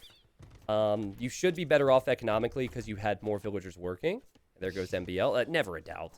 But Dash, an idea I would have liked, if Tato is indeed going for fast castle, is a Drush on Viper, because Viper's berries are really forward. So that's something, if maybe this passive play from Norway pays off, that Spain will look back on as a mistake on their part. Yeah, that said, I actually really like Viper's walls here. He is accepting the fact that his berries are so exposed, and instead choosing to wall towards his TC, which means, yes, he might be pushed off of food early on, but everything else will be protected. He's adding militia. Bulgarians get that man-at-arms upgrade for free. So he's adding militia. Instead of going scouts, he maybe wants to go spearmen and some man-at-arms. This is all about early damage for Viper. And the expectation from Lan is that he's going to be going scouts as well. But then again, he is walling. Okay, so Lan might actually just add eco. This is a lot of walling here, Dash. Has Lan seen the bear? Lan has not seen the bears. But he might get lucky and see the militia. Nope. But I'm so slow on hotkeys, so I have to like click. I'm not used to spectating, so like you're like going through the fog of war. Did he see that? Sorry. Sometimes I also ask questions that are kind of questions that I'm going to answer myself in a moment. That's a habit from casting 1v1s. But totally. The man-at-arms are on the way. I don't know if this really pays off for the Viper beyond forcing some walls. Yeah, man-at-arms, 2 scouts. They're gonna run into walls on both sides. So the best you're going to do is maybe force a repair out of a villager. Actually, in fact, making his way over to Tato, it looks like, with these men-at-arms. So we saw a strategy when Norway played Russia, and I was really bummed because the Russians had fallen too far behind before they went for it. But it was with Portuguese, and included a dock in the middle. Now, they made caravels in the middle. It didn't work because Norway had such a massive lead, but I'm just curious if that's something on Tato's radar. But good move for Viper to attack the house. You probably don't want to be building houses like this. If you're in Tato's position, it's better to go for palisades because this is a bigger target for Viper's units to attack. Yeah, double house wall behind, but effectively pulling 2 villagers away from eco. So good damage. It's better than nothing. Yep. And it does keep the pressure away from your own base. So now the question is, what is Norway doing behind this? I like what Spain's doing. Lan and Tato, while they're not making any military, they still have their starting scouts. And Loom will not protect these villagers now. Viper might need a spearman. Viper might need quick walls. And Viper reacts, but not the best coordination from Spain. My game just froze. Oh, is the game running, but the stats are frozen for you? No, the whole game just froze. Oh. Well, I mean, you could always try and catch up. Yeah, I'm just going to have to restart it, though. Keep me updated. Yeah. Yes, will do. All right, no worries. Tato and Lan choosing not to engage. Probably curious what MBL's up to. MBL already has the range. MBL with the blacksmith somewhere? Oh, it's right there. Okay. This is why I need dash. And then Tato doing a similar thing. Vikings feel better in this spot, but Tato bringing villagers forward. Huh. All right, I'm fast forwarding back, and I'm just watching on your stream okay. at the moment. Tato needs. I hope you can see that Tato needs a house wall. Oh, yes. That palisade Big just about to mistake. go down. Big mistake. Viper can do so And it much does. damage here. He should have never been able to do. That hurts. Wow. Well I played. mean, that's disaster. You already had these things, kept out of your base. You had already effectively dealt with the man-at-arms, and then to let them through at that moment and lose a vill on top of it all is disaster. Yeah, he's doing a lot there. He was trying to get his villagers out. I think he's going to dock the middle. I think he's going to take a page out of Russia's playbook and dock the freaking middle. Will Viper spot this, and will this even work? Maybe the Russians weren't crazy when they did that. MBL also joined in, Dash. So we have both starting scouts from Norway and the man-at-arms here. Pressure onto that woodline. You're also forcing Tato to use his early military that maybe he would want to, convert into crossbows upon hitting castle and move out with. Now they've got to stay at home and deal with this man-at-arms rush that's just going to run around and buy time. Yeah, I'm still confused by the villagers as Tato moves them forward. Maybe it's a siege workshop instead. Keep in mind that Viper still has not clicked up to the next age. Lan has just clicked up. Viper is closing in. Good micro from Tato. I'd say that to take the damage he's taken here is unfortunate, but to be in the position he's in after all of that is very impressive. See, also, we've got 3 players click to Castle Age. MBL will be the first one there. Yep. What is he looking to go for? Yeah, sorry, 1 second. Dash MBL brought in that single archer and picked off a vill on the wood line. Super annoying. Oh my God. And the MBL is going to be 2 ranges and boom, it has to be. He's Vikings, free wheel, free handcart, and he's so good at that. As we think back to Arabia, man, he was 200 pop while Viper was at 60 pop, and they're still able to get that win. That archer is still there. Okay, it just went down. What? Viper's got to expect this because I think his spearman spotted the vills. What is the plan for Tato? Is this monks maybe? Like monk siege push on Viper?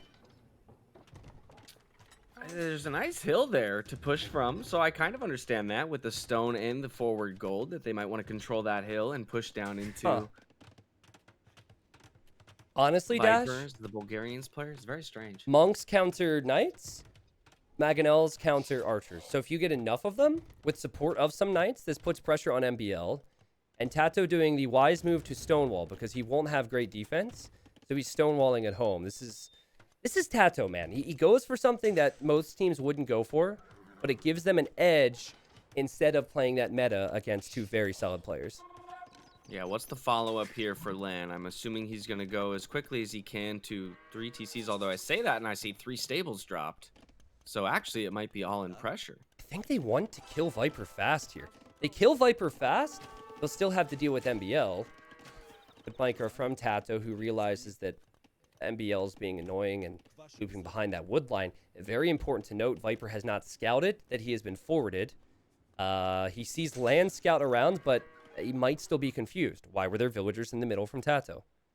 Yeah, I think I'm hoping that because his spear caught those villagers, it's a safe assumption for him that there is a forward on its way from Tato. But again, only investing into 2 stables is the Viper versus the 3 stables on the side of land, plus the monks in tow there. I mean, knights is not enough to defend against this this push supported by a hill in front of his base. Yeah, it gets more and more difficult as the monks and Mangonels mass. If he can come out right now with even 2 scouts, which makes me think he didn't know this was coming because he would have added scouts. Yeah, now he can pounce, right? So 2 knights, monk down, Mangonel down. He could actually take out the next monk if he's lucky. Oh, wait. Mangonel's going to live. Mangonel lives, monk does not. Oh. Repairs are there. Okay, but that's my point there. MBL still kind of untouched at home. Viper comes out with another batch of knights. He's just trying to trade against this push. He knows what happens if it snowballs. Doing a great job with that repair bill, though, and Land supporting with his knights is going to make sure that one of them lives. The other one does go down. But look at the knight numbers now. I mean, this is massive advantage here in military for the Spanish team. But it's so funny. It's so good from Tato, but it's so funny how Viper's like, no. I have to take out the siege because this will be awful for me. And even tried to take the last bill. Villager goes down too. Yeah, that could be dangerous. MBL needs to send support, but what is he going to send? Tato, need a conversion there. Conversion should come in. Mangonel goes down. What a Mango goes wild down game. 6 crossbows on their way over here from MBL. So if he can get them behind the walls, Wow. it's amazing how few. Oh, and the crepe post. I Yep. love this move by the Viper. I was wondering if Viper would take that back stone and use a crepe post for defense. One of the better civilizations against all-in pushes is the Bulgarians. Because of that, it still doesn't mean he's really out of the woods yet, especially if Tato wants to shift that focus towards MBL. But MBL with 55 vills, Tato with 38 in comparison. Norway maybe didn't even expect that push, but the crepe post was a perfect defense. Okay, you got 15 knights now on their way over towards MBL's base. Going to catch out these 6 crossbows that were on their way over. That's a huge catch, having the number of crossbows on the map for MBL. Yeah, MBL needs to, Tato needs to keep the Vil and the monks alive. MBL maybe trying to focus them down will be unsuccessful, and Viper now sending stone over to MBL. MBL cannot make a crepe post, but he could make a castle. That's great strategy from Norway. Yeah, I love how quick the response is there. As soon as they realize that the pressure is shifting to the other side of the map, infuse stone into that player so that they can build up a defense. Not quite at 650 though, so still not enough to drop it. And a lot of palisade walls here that knights are going to chew through. What's the response here? There's the castle placement. Will he get it up before the knights get through? Oh boy. Oh, MBL, you've got to get this up. It's so risky. You got to wall it. House wall, house wall. Walls. There's no ranged units here. There's no siege from Tato. If the siege was here, they could break through, but they could not do so. And if you compare this to Tato's reaction time earlier, Norway was able to get in against Spain when Spain was relying on walls, and it doesn't look like Spain is going to break Norway. What a great job from MBL. Whew. Castle goes up. MBL can breathe a sigh of relief, at least for now, as 2 more siege workshops are being dropped by Tato on the left-hand side. This is full steam ahead for Spain. They're going to look to pressure MBL even in the face of that castle. This TC right out here in front will be accessible via mangonels and knights, and then they could even wrap around towards the main goal of MBL. If you think about what Viper will contribute to his team, it's probably going to be Cav, all of which can be converted by monks. So it's not, I mean, Viper might even need to consider going light Cav here, but it's not the best position for Norway unless MBL gets Imp and gets Arbalest. And this is very much like game number 1, only in game number 1, Tato had 24 vills at 30 minutes. So that's a really good point. Tato's eco is better. It's cheaper to make the monks in siege with his civ, and lands now switching into TC. They're in. That there was only one palisade wall there that was effectively defending the one area. Oh, the quick walls come out though for the stone walls. MBL. That's disgusting. Yeah, his defense has been incredible. The double castle. This is full FATSOB defense from MBL, and still he's not out of the hot water yet. Crossbows will die if they move forward, and he does not have the eco to go Imperial. Still Viper has the wall there.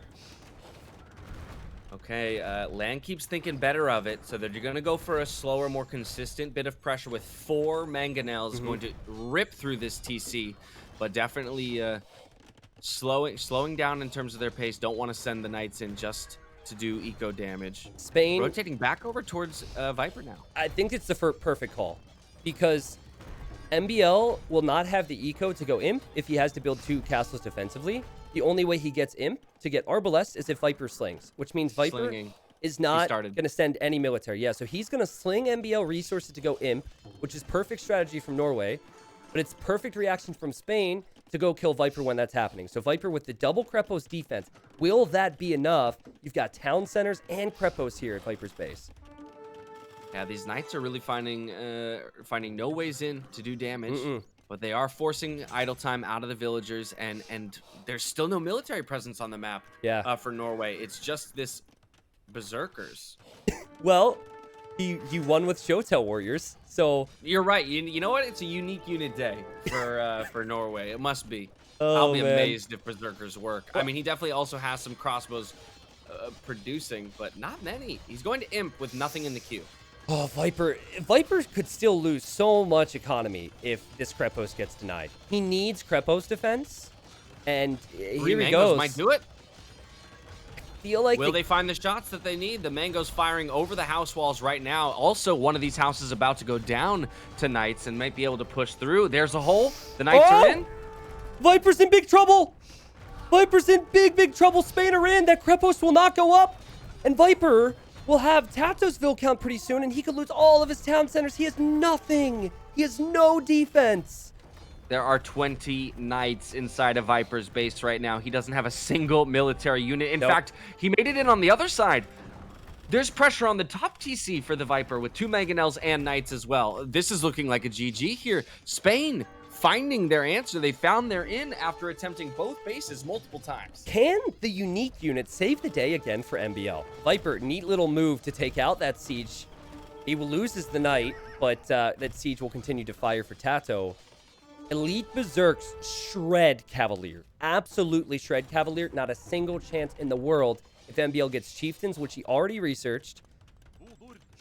He's kind of far off from getting Elite, but Chieftains gives the Viking Infantry extra attack against Cav. That's what Spain are relying on. I think it's winnable for MBL, especially since he's an Imp now and Land's still 40% of the way. He does have 3 castles to produce out of. You see the first wave of Berserkers on their way over to the right-hand side, looking to save the Viper. Tato cheekily walling in the Bills. He didn't get the final house up, or he's trying to wall in the Mangoes, rather. So those will go down as the Viper gets a few military units out onto the field in Connex. This is going to be an impressive defense by the Norwegians if MBL is able to single-handedly push both Spaniards away from Viper's base and then effectively get some damage in for himself. Eventually, chat, you'll actually have to help me out here. How well do Boyars, elite Boyars, square off against Berserks? We're really far off from that because Land would need multiple castles and a lot of resources, and Cavalier is the play, but I was wondering if Boyars are possibly good enough with all that melee armor for Slavs to consider if the game goes super duper late. Elite Berserk is being researched now, so I expect MBL to wait until that comes in to engage. Dropping a 4th castle now, trying to bridge the distance, the gap between himself and the Viper. This kind of recontrol some of the space. But that hill in front of Viper's base is going to be very hard to retake, as we've got the Elite Berserks now in, looking to take the hill. I feel like you have to fight to maintain hill control, but you don't want to fight even after these upgrades. I will say MBL at 25 Berserks, or 25 military, but they're all split up. Even the crossbows count in that number. And still the focus for Spain is hold the hill to keep that pressure on Viper, and Lan is now going to drop a castle right on that hill. So MBL, he's doing exactly what he needs to do at the perfect time. As Tato's walling, expecting that he could be pushed by MBL, MBL's here with a siege workshop, and just like game 1, he's going to drop a forward castle. But that's a little extreme, MBL, don't you think? A 3-vill castle? Come on, MBL. Oh, no! 3 villagers? Well, the villagers are trapped. Now they're stuck. That's amazing. Back over to the other side. Land's gonna find a little bit more success in his castle drop here on the top of the hill, just further securing the position, denying that gold from the Viper, even somewhat controlling the stone. Here come the Elite Berserks. What can they do here as they take the hill and cut off the Knights from their retreat back towards the castle? Cavalier upgrades are in. The castle fire will help, but how much will it help? How good will these Berserks be? Elite Berserks, one of my favorite unique units, but how can you not love all unique units? They're all pretty sick, and this is a reasonable fight for Spain. With the castle position as well, they can treb Viper back.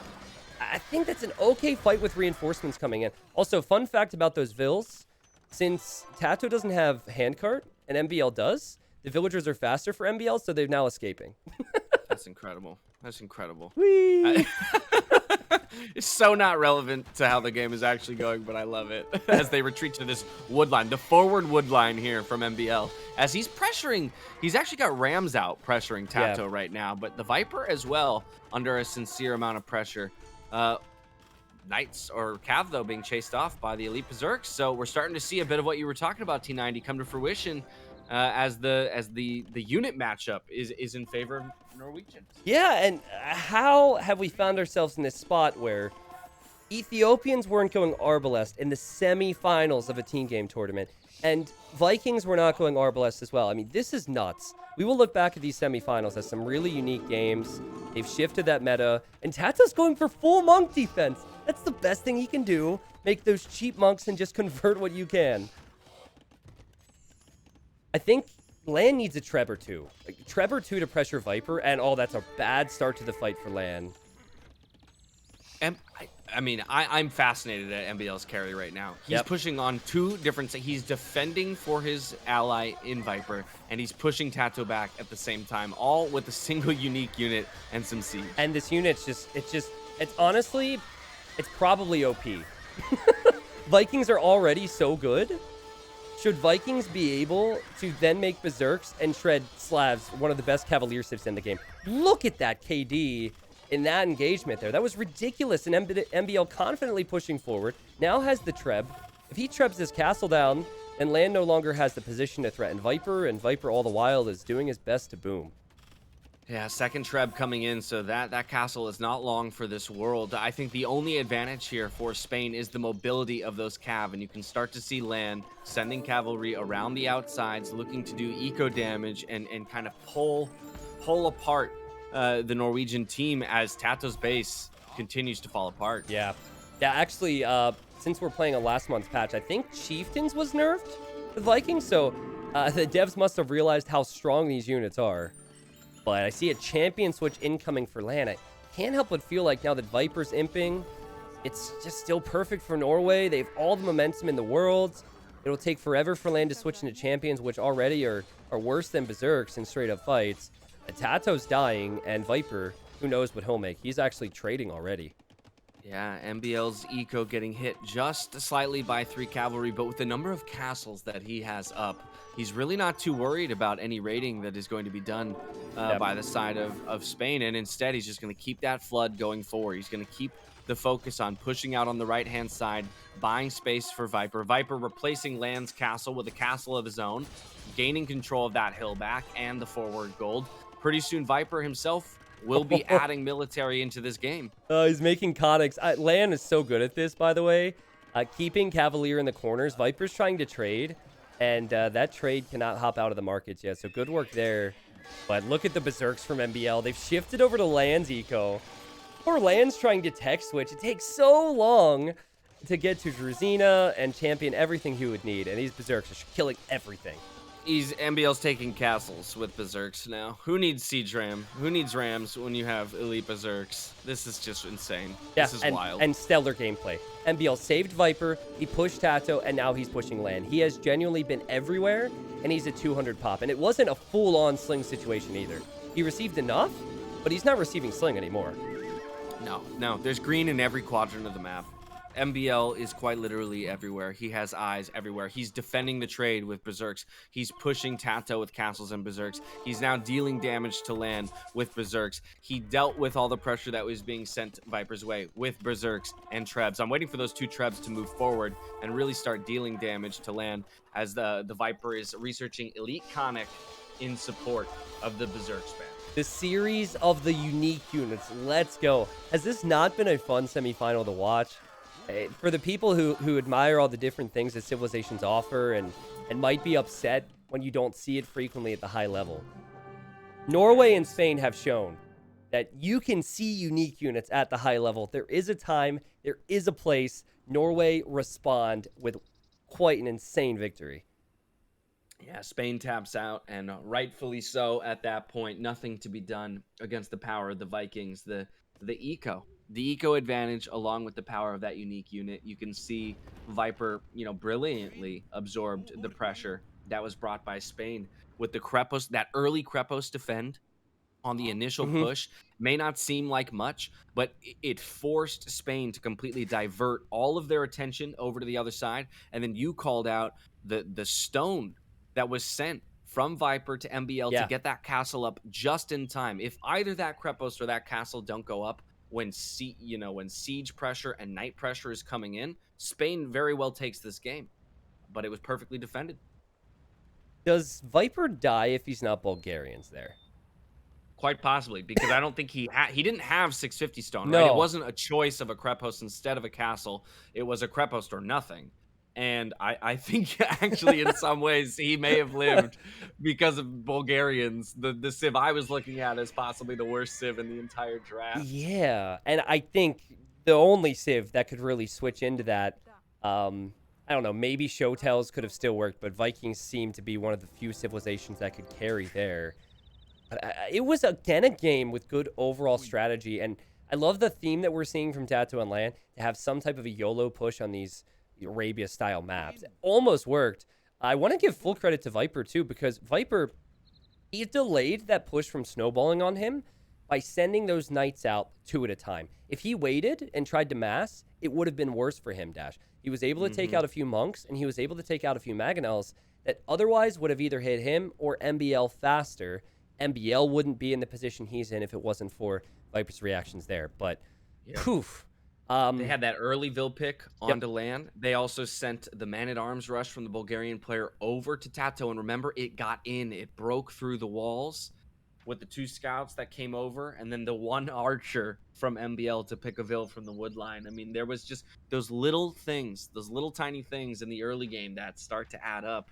And while the game might not effectively end because of them, you know, they're a big reason as to why Norway is able to defend in the way they do and by the time that they have. What a series. I hope this goes to a game 7. It's going to be a bigger heartbreak if it gets to a game 7, but Spain, they need to win this to stay alive. Otherwise, they'll be playing in the 3rd place match tomorrow.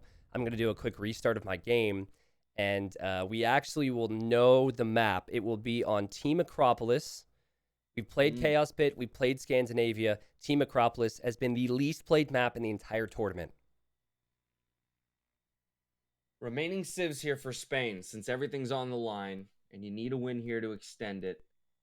Khmer, Japanese, Cumans, Vietnamese, and Korean. Okay, so for me, so Vietnamese is my favorite archer civ remaining, but I feel like because it's Acropolis and you already know where your opponents are, largely because you know they're going to be isolated on the hill. Yeah, I feel like Vietnamese is less valuable on a map like Acropolis. I agree. And so you'd want to hold that for Ghost Lake. I think so. Cumans is 100% being saved for Ghost Lake.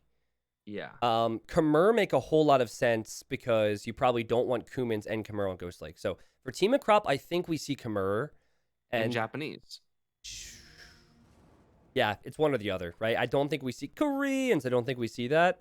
Yeah. What I like about Vietnamese, though, is that Vietnamese probably perform pretty good against Burmese, which is something that Norway might be considering. But on the flip side of that, if Norway get really fancy and they go for Aztecs on this next upcoming map, I think Aztecs with full-on Eagles can threaten Vietnamese. So I don't know, man. We're certainly closer to having guesses, but still with only 2 potential games remaining, a lot up in the air. Yeah, my assumption is going to be Khmer Japanese, and then on the other side, Aztecs is such an interesting civ because it changes the makeup of the game, not having cavalry in there. But let's see. All right, so it is Berbers and Burmese. We might have the double Bur unique unit. We might have Arambai and Camel Archers for the Norwegians. And then for Spain, I think it will be a bit more awkward, but you have Khmer and Japanese. Team Acrop, map gen matters a whole lot here. Are you going to be able to wall to the edge of the map? Do you have to wall in a full circle? Can you justify going fast castle? There's so many things, and I don't think Norway have played this map a lot. They probably practiced other maps. Spain probably practiced this map in particular because of that fact. What is the Japanese is interesting. I'm curious if Tato goes for anything a little wild just because of the reduced wood cost on like mill and lumber camp. Does he go for another early drush or something with the wood saved? Does he look to expand early with a secondary, lumber camp and grab space? I feel like Tato is one of the best players at grabbing space. So and he showed us that in the Nomad map, for example. Yeah, Will he look to do something similar with his expansion here on Acropolis? Well, guys, thanks for the support. Chat is talking away. They're excited. This series has delivered on so many levels, and the tournament will conclude tomorrow, probably even be more intense. In the blue, we have Viper playing as the Burmese. In the green, we have MBL playing as the Berbers. Dash, I pointed it out. Can you wall to the edge? It's awkward for Norway to do that on all sides. You look at Spain, that's the same situation. And Khmer for LAN and Japanese for Tato. Now, the teams are really far apart from each other, and the teammates are next door neighbors. So typically you see a team wall, and while it looks impossible to wall, high-level players can pull off some insane fast castles. So you either... Yeah. I don't know. Of all the players, it looks like the Viper would have the easiest time walling to the edge of the map and just kind of straight across the front for himself. But then when you look over to MBL's side, it looks a little less likely. But MBL, of all the pro players, is the one who finds the most fascinating ways to wall maps. Yeah. And then, on the other side for Spain, unfortunately for them, it doesn't look like a very clean way. So we might get, in the very, very circular walls. Mm-hmm. Yeah, you cannot wall on the or not the elevation. You cannot wall on the down or uphill area. So the slope makes it awkward. Now, Khmer, one of the best civilizations for going with insane fast castles. You don't need to build the required buildings to go up to the next stage. I think in Hidden Cup 3, when it was a lot of hideout Khmer War, it was common to see fast castles of 1340 into a boom. So is that something you can consider here? Can you go 1330, 1340 fast castle into a second TC and be extremely greedy with Khmer? Or do you feel the need to make scouts and pressure the areas that will be walled up? I really don't have an answer, Dash. It all depends. Yeah, nor do I. Again, if by chance the Japanese player decides to be aggressive on the map and buy you some of that time with a Drush or a Man-at-Arms Rush, possibly. But then even then, there is going to be a few minutes of the game where you have walls and nothing else protecting you at that point from any aggression that Norway decides to send forward. And then the other question, T90, is do you even want to do that? On the side of Spain, because kind of the way that the series has played out so far, it's very clear that Spain believes they need to be the aggressors in this matchup. Every single match have they been the ones to stay on one TC longer, look for those siege pushes, and it just feels like when you take a look at the player names themselves, the Viper and MBL, two players that I never want to allow a free boom.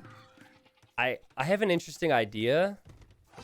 I don't know if it's going to happen, of course, because these games are going down live. I'm at live time.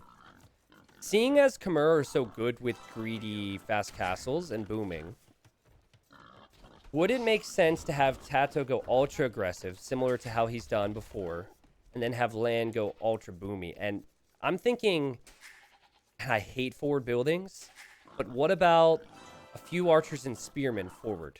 So sending a few villagers, building a racks underneath the hill, and then pressuring with archers and spears, because Viper's going to want stone, right? His stones, they don't know this just yet, but his stones are rangeable, as are his woodlines. And it's probably going to be tempting for both Viper and MBL to go fast castle. So if you go super fast feudal and delay both Viper and MBL, maybe the boom could pay off for LAN. Yeah, I think you've called it, actually. I think that Norway's going to be greedy. I think that you've already looked at the team walls. Viper's already throwing up the Palisade walls, which for him to be doing it this early feels indicative of strategy. And I'm sure MBL will follow. Oh, wait, Twitch chat. The overlay's bugged. The overlay. The overlay. The overlay. The overlay. I didn't see. I'm sorry. Yeah, we'll get it fixed, people. That was sarcasm. I love chat. They're like, people genuinely think I'm blind. I'm not saying I'm perfect, but sometimes people don't think that I read their messages. I mean, you have the T90 blind emote. I feel like it's false advertising if you're not actually blind. That's true. I'm just living up to expectations here. That's all. Yeah. Well, really fast feudal time for LAN. So the greedy boom will not happen. I think this will be scouts.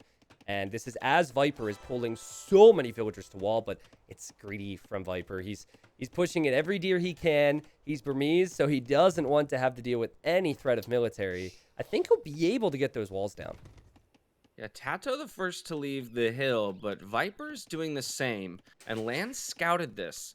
So Huh. Spain is aware of where these lumber villagers are going for the Viper. He's going to drop immediate walls, knowing that Yeah. he's been spotted. Walls come down immediately, but on the other side, while Tato does wall as well for his wood line, those vills haven't been spotted. Viper So should run away with Norway's this unaware of scout. it. I don't agree with Viper chasing with his scout because he should expect that he's going to be the last to the feudal age. Land should just turn around and kill the scout, and now Viper turns, but now he has to accept his fate, and he'll do as much damage as possible, losing that. But yeah, forward villagers from Tato. This is what I mean, man. If you can put on extreme pressure against passive Wally play from Norway, could be successful, but Dash, it's also hugely risky. So high risk, high reward here for Spain. Well, look at these NBL walls. This is exactly what I meant when I said he'll find a way. He will find a way. This is not going to be pretty, but he's going to do it. The Viper, though, trying to wall off the front side here, getting harassed by Tato's scout. MBL might pull some villagers to help him. He does get the gate down, Tato should so they kill will that be able to Bill. protect the front. Tato unable to kill the Vill, which is unfortunate. But this is what I mean about forward buildings. If you go for a forward range, you can stop them from rewalling behind. So scouts and archers, I think Viper and MBL need to wall more and maybe even depend on some defensive towers soon. This is great play from Spain to counter this. If you do need to depend on towers, which of the two players do you make go onto stone? Is it the Berber player or is it the Burmese player? I feel like, I mean, both would be happy to go into castles. Yeah. And the Viper is moving to stone. So since he's the first to go to stone, he'd probably be the more likely to drop a tower in response. Yeah, this is weird. We've seen it sometimes, though, where players just go up to feudal to get eco upgrades. That's what MBL's doing. But he can't offer anything with military. Viper's on stone, but he obviously will want the stone later on. So I think it's important that Tato places the tower. They start to move in quickly here. Spain need to win this game. Otherwise, they move on to the third place match tomorrow and will not make it to the final. Yep, Tower 1 being dropped. First archer out onto the map, supported by a few scouts as well. This is a very potent army here for the side of Spain. The question is, can they break in?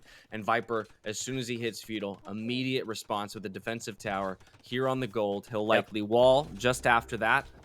He's going to force them to reposition. But this is resources now that Viper does not have to put into a castle as he makes his way up to the next stage. Yeah, so Viper, not only that, but he needs a tower on that wood line. I would love to see Tato force Viper into a defensive tower here. And even just send the archer over to the wood line. Viper moving over to that wood line was so confusing to me, Dash. And here's the tower, and Viper can't even place his tower to protect his stone currently. So he can't take the stone comfortably on the left. He can now will not be able to take this stone. Trouble for Norway. Huge trouble for Norway. I mean, forcing a second defensive tower here. Look at all the idle time for villagers. He actually preemptively pulled the villagers off of his wood line. Yeah. Wood line, rather. And he's sending them forward? It would be such a Or Viper just retreating? thing. Yeah, okay, he's running home. I was going to say it'd be such a Viper thing to find a random stone and just start taking that. But yeah, tower goes up, and so far, so good for the Spaniards. I don't think Land needs to make that many more scouts. They're looking for the Vills, and I guess Tato will realize that the Vills have gone home.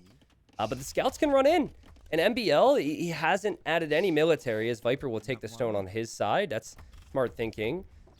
It's greedy play from Norway. Will it pay off, Dash? We have to see yet. Yeah, house is up to protect the hole that was just dug into his walls. But again, Tato repositioning. Just going to try and smack through this wall here. Yeah. On the north end of the base. I think Land just made a big mistake. He could have run through with all of his scouts, and then he somehow, for some reason, came back out here. There's no defensive military in there. You could have hit MBL with that. You could have hit other areas of Viper's eco with that. I really think that was a poor decision. I agree. Actually, in fact, look at MBL's gold. He's dropping a tower on his own gold in the middle of the base. That's how uncertain they are that they're going to be able to keep this military out. And Land will have a solid castle time behind this. On par with MBL's, but of course, Land hasn't had to build towers. And Viper, if he's not careful, could have this tower denied. I think he has enough villagers there. He might be able to get it up, but still, it's such a risky play from Norway. Yep, the tower will go up, but this is an incredible amount of wasted time here for the side of Norway. The Burmese player sacking hundreds of gold into towers that he won't be able to put immediately into a castle and a Rambai like I imagine Viper wants to go for. The other consideration is that as they're being surrounded by the Spaniards, wood is going to quick become a problem as well Yeah. as space. That's a good point. And now Tato has 2 archers behind Viper's new stone, and Viper has to pull villagers there. So, I mean, Viper barely has the wood to build new lumber camps. He's adding a market. This is a horrible economy. This is clown economy for the arena lovers out there. Full on gold. Can he make it up? They're just rewalling and rewalling, but the circle is getting smaller. It's like they're playing a battle royale, and the smoke is coming in to choke them out. Like, legitimately, the space just keeps getting smaller and smaller as they keep rewalling further inwards. We do have 2 players on the way to castle, and that's something we should acknowledge. We've got MBL halfway up to castle, Lan as well, though, halfway up to castle, bringing in some of those cavalry upgrades right now, bloodlines and armor. MBL can flood knights with Berbers. He can make enough knights to clear out all the archers. He could even make enough to clear out the villagers. So there's potential there. However, Lan, if he's playing this properly, should have 2 stables to support with knights. So it's not as if there's not going to be an equal number of knights. I think MBL will be good because he has the closer reinforcements. But damage done by Spain, who probably just wanted to keep Viper off of the Arambai. See, MBL's only on 1 stable at the moment. So he's not going to be able to get too many knights out. Oh, no. Second stable added in the back. Just it's more over in Viper's base than his own. Yeah, there's so much in here. It's kind of hard to spot things. Viper, this is funny. He drops a tower, or he destroys a tower from Tato. And Tato just walks back over here and places another one. MBL needs to defend himself, so he can't deny that. I wonder what Tato's uptime is going to be compared to the Vipers, though. Taking a look at resources, Tato, 400 food with 12 on food. So he's making his way there. Probably another couple minutes till he can click up. Yep. Good work from MBL there. Using the knights against the scouts, knights against the archers, and quick little house wall. MBL's had a heck of a series, and he's going to really need to have another good game here if Norway are going to win this. This is some crazy pressure coming in from Tato and from Lan, and this is all before the knights arrive, and so there are areas of the base that they could run through. And to your earlier point, though, about Lan's scout usage, you can see here, while he does have 4 scouts in now, they're not really achieving anything. And that's where I agree with you. Earlier, would have been wiser for him to dive in and look to make some damage earlier. Now he's just playing distraction. Yeah, I mean, you always want to stay with Tato. That's the problem. So you want to stay with your teammate. So it's a right call there, but I think while most cases you want to stay with your teammate, in the case earlier, he had 6 scouts. There were 0 spearmen he should have run through, and Spain might live to regret that. But what I love about land scout usage now, as he's going to be booming like crazy at home, he's running around, and MBL's chasing. MBL has a much stronger force. He just can't kill these things yet. Yeah, wasting time as the ring gets smaller. Viper with another set of house walls on the front of his base, walling out one of his own golds. So just losing real estate as he now transitions yet another wood line away from the archers that Tato brings in here on the front. Great control out of the Spanish team. Hey, Dash, at some point, there is going to be a sneaky move out to a wood line on the bottom. There's wood and gold off of this hill, and if there's a moment, MBL might take it soon. Viper might take it soon to take those wood lines. And I think Tato really needs to keep a close eye on that with Lan, because they have the potential to deny that at all times. Also, speaking of potential, MBL with potential to take out the archers, but Lan there to help. Yeah, and the tower's there too. So MBL forced to run away. Still 0 counterattacks for Norway. Yeah, great army control by Spain there, staying grouped up as you were talking about. Big numbers, though, for MBL as he looks to group both of his groups of cavalry together. Some camels in the mix there to deal with the knights. More archers on their way out to control the hill. Both of the remaining players are about to hit Castle Age identically. The Viper and Tato both around the same time. What does the Viper do to help here? Well, because he's been flipping back and forth between stone. There goes the castle. Yeah. So he does have enough, and he's going to look to grab space. Yeah, that's a good move. Drop the castle to free up some space and take out the towers. And I think front of the base is more than fine. Fortunately for him, he's still able to take some wood. Here's what I'm talking about, Dash. On the left side, look at Viper. He wants a TC out there. And I think he's going to get away with that because Tato is just too late to his upgrades. And MBL has too many knights. So most of the crossbows that Tato wanted to fight with are going to go down. Yeah, all those crossbows go down as they push in. trying to pick off a few vills, but Viper microing those ones away. Castle will go up as we look back over to the left-hand side. Villagers idle by the wood line, but those are the ones we expect to build a TC as soon as he has the resources to do so. This is really fascinating. Land should have a Vill lead over MBL, but Viper, say what you want about how messy all this has been and how many mining camps and lumber camps he's had to build, which we can count later. The guy has not been losing villagers. He has 47 villagers. Tato was 40. So that combined with the fact forward archer ranges are kind of risky if they ever go down. Man, Tato actually has monks on the right. What in the world? I was gonna say, I was just staring at that. He double monastery, and he built them in vision of that gate. Yeah. So MBL immediately started pinging it. We'll see what the monks can do here. I don't like it. I don't like it either, personally. I don't like it. Just Tato get on the TCs now and continue with crossbows. Norway take the lead, and I think the thought process was to go aggressive at the bottom of the hill and to stop Norway from expanding, but they failed to look at that other side. Yeah, left-hand side, Tato brings in 3 crossbows. They're immediately cleaned up by a few knights from MBL. Viper now cleaning up the towers with some villagers on the right-hand side, so grabbing control of their base back, and this is where those villager numbers start to come into play. Viper with a 9 lead over Tato. Yes, Land does have a lead as well, but the military numbers from MBL look better. So 1 kill, 27 deaths for Tato. 1 kill amongst all of this, 1 kill for Lan, and 5 deaths. How? That's unbelievable for Norway to keep their pop alive. And then MBL in particular, 30 kills and 2 deaths, as Viper says, okay, thanks MBL, I'll TC over here. Viper's eco in a pretty good spot, and he's making Erenpai, which feel a lot stronger than a few odd monks. So Lan now under pressure, who does have the eco lead. He will need to make a lot of knights and give Tato some time to get back into it. The fact that we've spent 95% of this game looking solely at the Norwegian base and the defense that they've put up, but to have only lost 3 units total, it's is disgusting. Fascinating. Yeah, and there's always a drop off to these YOLO strats. We've seen it win. We've seen it lose games. I think though, MBL, as he starts shifting into town centers, will not float as much. I say that as he's adding a 3rd stable, but he's got how many units here? 26. Lan has only 22. Berbers are just nuts. The spam from MBL is real, and we know the power of these Burmese Arambai in terms of taking buildings. Just with 10 forward right now, the Viper is crushing through this stable, and if they start targeting the production buildings of Lan, then MBL is just going to overwhelm what already is a bit of a disparity in military numbers. Yeah. And Spain looked so good there for a while. I can't help but think back as Viper dives in. That's a bad fight. Yeah, this is not a very good fight. I can't help but think back to Lan not engaging with those scouts earlier, Dash. We can get to it later. Hopefully, it won't be a negative thing we have to bring up for Spain. As Tato, 55 vills. Okay, he's on par with MBL. But still, there were moments.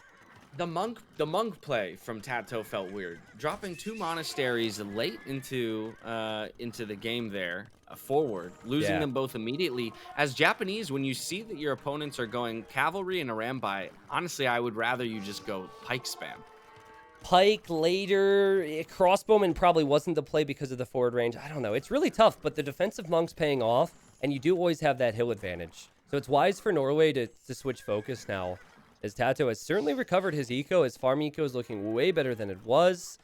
Lan, 84 vills, Khmer farms, very quick farmers. He might even be flirting with the idea of going Imperial. The Viper trying to play catch-up, 78 vills to his name. Tato actually now with a vill lead, slight vill lead over MBL. So sticking close when it comes to eco numbers, but the pressure now here onto the house, it's Tato's turn to house wall for eternity. Do you see what Lan's doing? Lan's going forward, and certainly Spain are communicating here. Is Tato telling him to continue to push forward? That's a risky move. MBL should see it. He just passed that pack with a camel, plus one of Viper's units died to it a moment ago. So they should know that this pressure is coming, but they haven't necessarily done anything to regroup and deal with it. But that was honestly sick, Dash, because if they stay home, they die, Spain. Most likely, depends on the monk upgrades, but it's certainly not good. Now Lan is on the way to Imperial, and he's forcing a reaction from Norway, or so you would think. As Tato, 55 vills, Khmer farms, very quick farmers. He might even be flirting with the idea of going Imperial. The Viper trying to play catch-up, 78 vills to his name. Tato actually now with a vill lead, slight vill lead over MBL. So sticking close when it comes to eco numbers, but the pressure now here onto the house, it's certainly not good. Now Lan is on the way to Imperial, and he's forcing a reaction from Norway, As, yeah, Viper goes forward. Can Tato convert these? Wololo. Big conversions if he does get them. He manages to snag one. That's it. Trades another Arambai away, so good defense. Also bought the time for Land to get this castle up on the hill in the main base. That's going to protect a fair amount of the farming eco, which is going to be necessary for him to carry here if he makes his way to Imp. Now 50% of the way. Two more conversions coming through. I'm so impressed with that move. Guys, sometimes the best way to keep someone away from your base is to threaten them.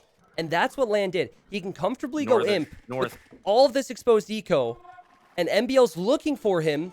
Surprise, surprise, Viper's actually slinging MBL now. I think they must realize that Lan is up. So he's slinging MBL onto Camels and Imp. And they also just spotted it. So not as sneaky as Lan would have wanted to be. And he knows he was close. This is a wise move to run away.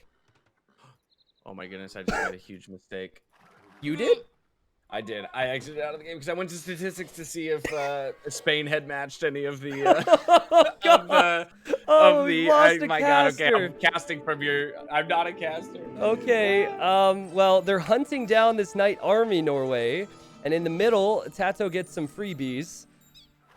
It takes so long for Cavalier and for Armor to come in, though. I think I was talking about how good it was for Land. This is going to be horrible for Land if he can't get away. Look how much military Norway has. Land, run! He's trying. Camels coming in, looking for the cutoff. Will they find it? Ooh, they bug out a little bit and don't start attacking. Huge numbers here from Norway as Land is entirely on the run. Yeah. Thank God for him. He's got the mobility. You can't. So he is looking to buy the time. On some of that terrain, though, Dash. So he's actually able to get away. Tato has the monks somewhere. I guess he hasn't brought them forward. And look at the raid from Lan! He's on Viper in 2 different areas, and this is all before the upgrades, but can he get away before they complete? Oh, God. Oh, man, these fights are so awkward, man. This is unbelievable. Knights into Viper's base. Land made it away with most of his force here, believe it or not, and MBL is only halfway to the Imperial Age. Around the world in 80 days, Land just made the whole trip from the south to the east to the north to the west. Pikeman now for Tato. But he didn't achieve much. Yeah, Tato, now he's transitioning to Pikeman, which is kind of what we were asking for earlier today. But look at all of those knights flooding into the back of the Norwegian base. He's just buying tons of time as they turn into Cavalier. MBL having to reposition to defend from it. Viper trying to expand in the meantime. Camels chasing. Tato will imp in a moment, and he has monks and pikes already. So I think this is where you're forcing fights if you're Land. And the big thing that Khmer really good at is tossing away units and then just making more with the stable farm eco. So MBL's Imp TC, trying to double check here, is the main TC, so he will make it Imp. But that's not a fight that MBL will want to take right now. Actually, you know what? I think Norway will take the fight because the Arambai are there. Yeah, Camels and Arambai versus Pikes and Cavalier. It's a tough one to call. It's all about positioning and unit control. The pikemen on retreat, so now the camels are going to look to chase down some of those Cavalier, get the damage in, use the hill. That poor moment there for Lan. I can see why they wanted to force the fight, but maybe now Spain needs to back away. Wait till Tato gets on to help. The thing about Arambai is Viper has a unit that does not need Imperial Age upgrades to kill things. He'll just melt everything, and Spain, you never fight uphill here. Surely you never want to fight uphill here. Well, they've taken it. Okay, there goes the retreat from the Cavalier. The Arambai just going to pick off those pikes. They'll trade a little bit, at least efficiently, into the camels themselves. All right, Twitch chat. There's a lot of you here. Let's get some Fs in chat to pay respects to these monks. They've done a lot. They will all die now. Oh, brutal. Tato, when I spoke to Tato and Lan after their games against Canada, Tato and Lan both said that Tato is the one who's talking about orders all the time. In fact, Lan said at one point he was 200 pop and he had to tell Tato, I've done what I could do. I can't do anymore. So I just saw signals from Tato. I think he's telling Lan to raid that area of Viper's economy as they, of course, have to defend from this crazy, crazy push. I like that play. Light Cav or Hussar spam into the farming ecos of your opponents as Khmer when you have the food to spare could be the way to go. But we see Norway now pressuring onto TCs. So with the Arambai and those heavy camels now, I mean, these TCs are going to melt. Yeah, no chance. Now, at some point, Usually, when you have a Castle Age player, they need Imp. But I don't think that's the case when you're talking Erenbai. So it's actually quite nice for Viper that he can send all of his excess food over to his teammate. But Japanese Halbs are no joke. If they get in close enough to both Camels and Erenbai, they can destroy. So Tato, who's under... he's having so many problems right now, under so much pressure. He is on Halberdier. TC. Yeah, Halb comes in, looking for the engage underneath the TC. These Halberdiers are going to get a good trade. Villagers eject, but the cavalry to support means that they will be forced back. Let's talk final army comps. MBL should probably stay on Camel the entire game. Could maybe consider Camel Archer, but if it becomes Camel Archer Erenbai, then ranged units could counter that. That's a lot of pointy boys from Tato currently. I don't know how you deal with the Halb spam with the current unit makeup of Norway. I feel like they're going to need to find an answer to the Halbs, or they're going to have to find a way to destroy Tato's eco, you know, to such a degree that he can't spam. Halb's just, they're a stabilizing unit. So I think you do need to get to something else long term. Actually, Burmese could go champion and Halb in this spot and wreck on their own because of the extra attack on their infantry. So maybe Viper does make a tech switch at some point. But MBL, similar to Lan earlier, running around. MBL actually has a population which is pretty similar to Tato's, and his economy is worse than Tato's. So good time currently for the Norwegians. But look at Lan paying attention to that corner as he did in some of the previous games. He will try his best to deny any trading. Yeah, I mean, at this stage of the game, it's always interesting to see how the players are playing the geography of the map. And so you see the Vipers team, as is typical of them, to be the first to start looking at the trade. But on the flip side, Spain already maneuvering in a way that will allow them to dive in and make it obsolete. Lan has 64 military. MBL 68 military. Sorry, it's Viper with 64. Tato at the lowest has 45, and we talked about how maybe Halb isn't ideal as he gets his eco on track, but that many Erenbai, this unit's so freaking broken. I feel like it one-shots everything in the game. What is he up to now? 60 Erenbai in that group. I mean, they'll 2 or 3 shot a TC. So now it's just a matter of micro. Are you controlling the units away from the Halberdiers? And it looks like they're doing that effectively. Gonna start chipping away at the eco of land. I mean, right there, that's 20 farms that he cannot use anymore. On the other side, a bit of a raid, but we're talking about crossbows still. Tato does not even have armor upgrades. He doesn't have Arbalest. He doesn't have Bracer. Those are Castle Age units. They'll get mopped up easily. BL and Viper full control in the corner. There's still potential for Spain, but it's looking like Norway are prepping for the late game.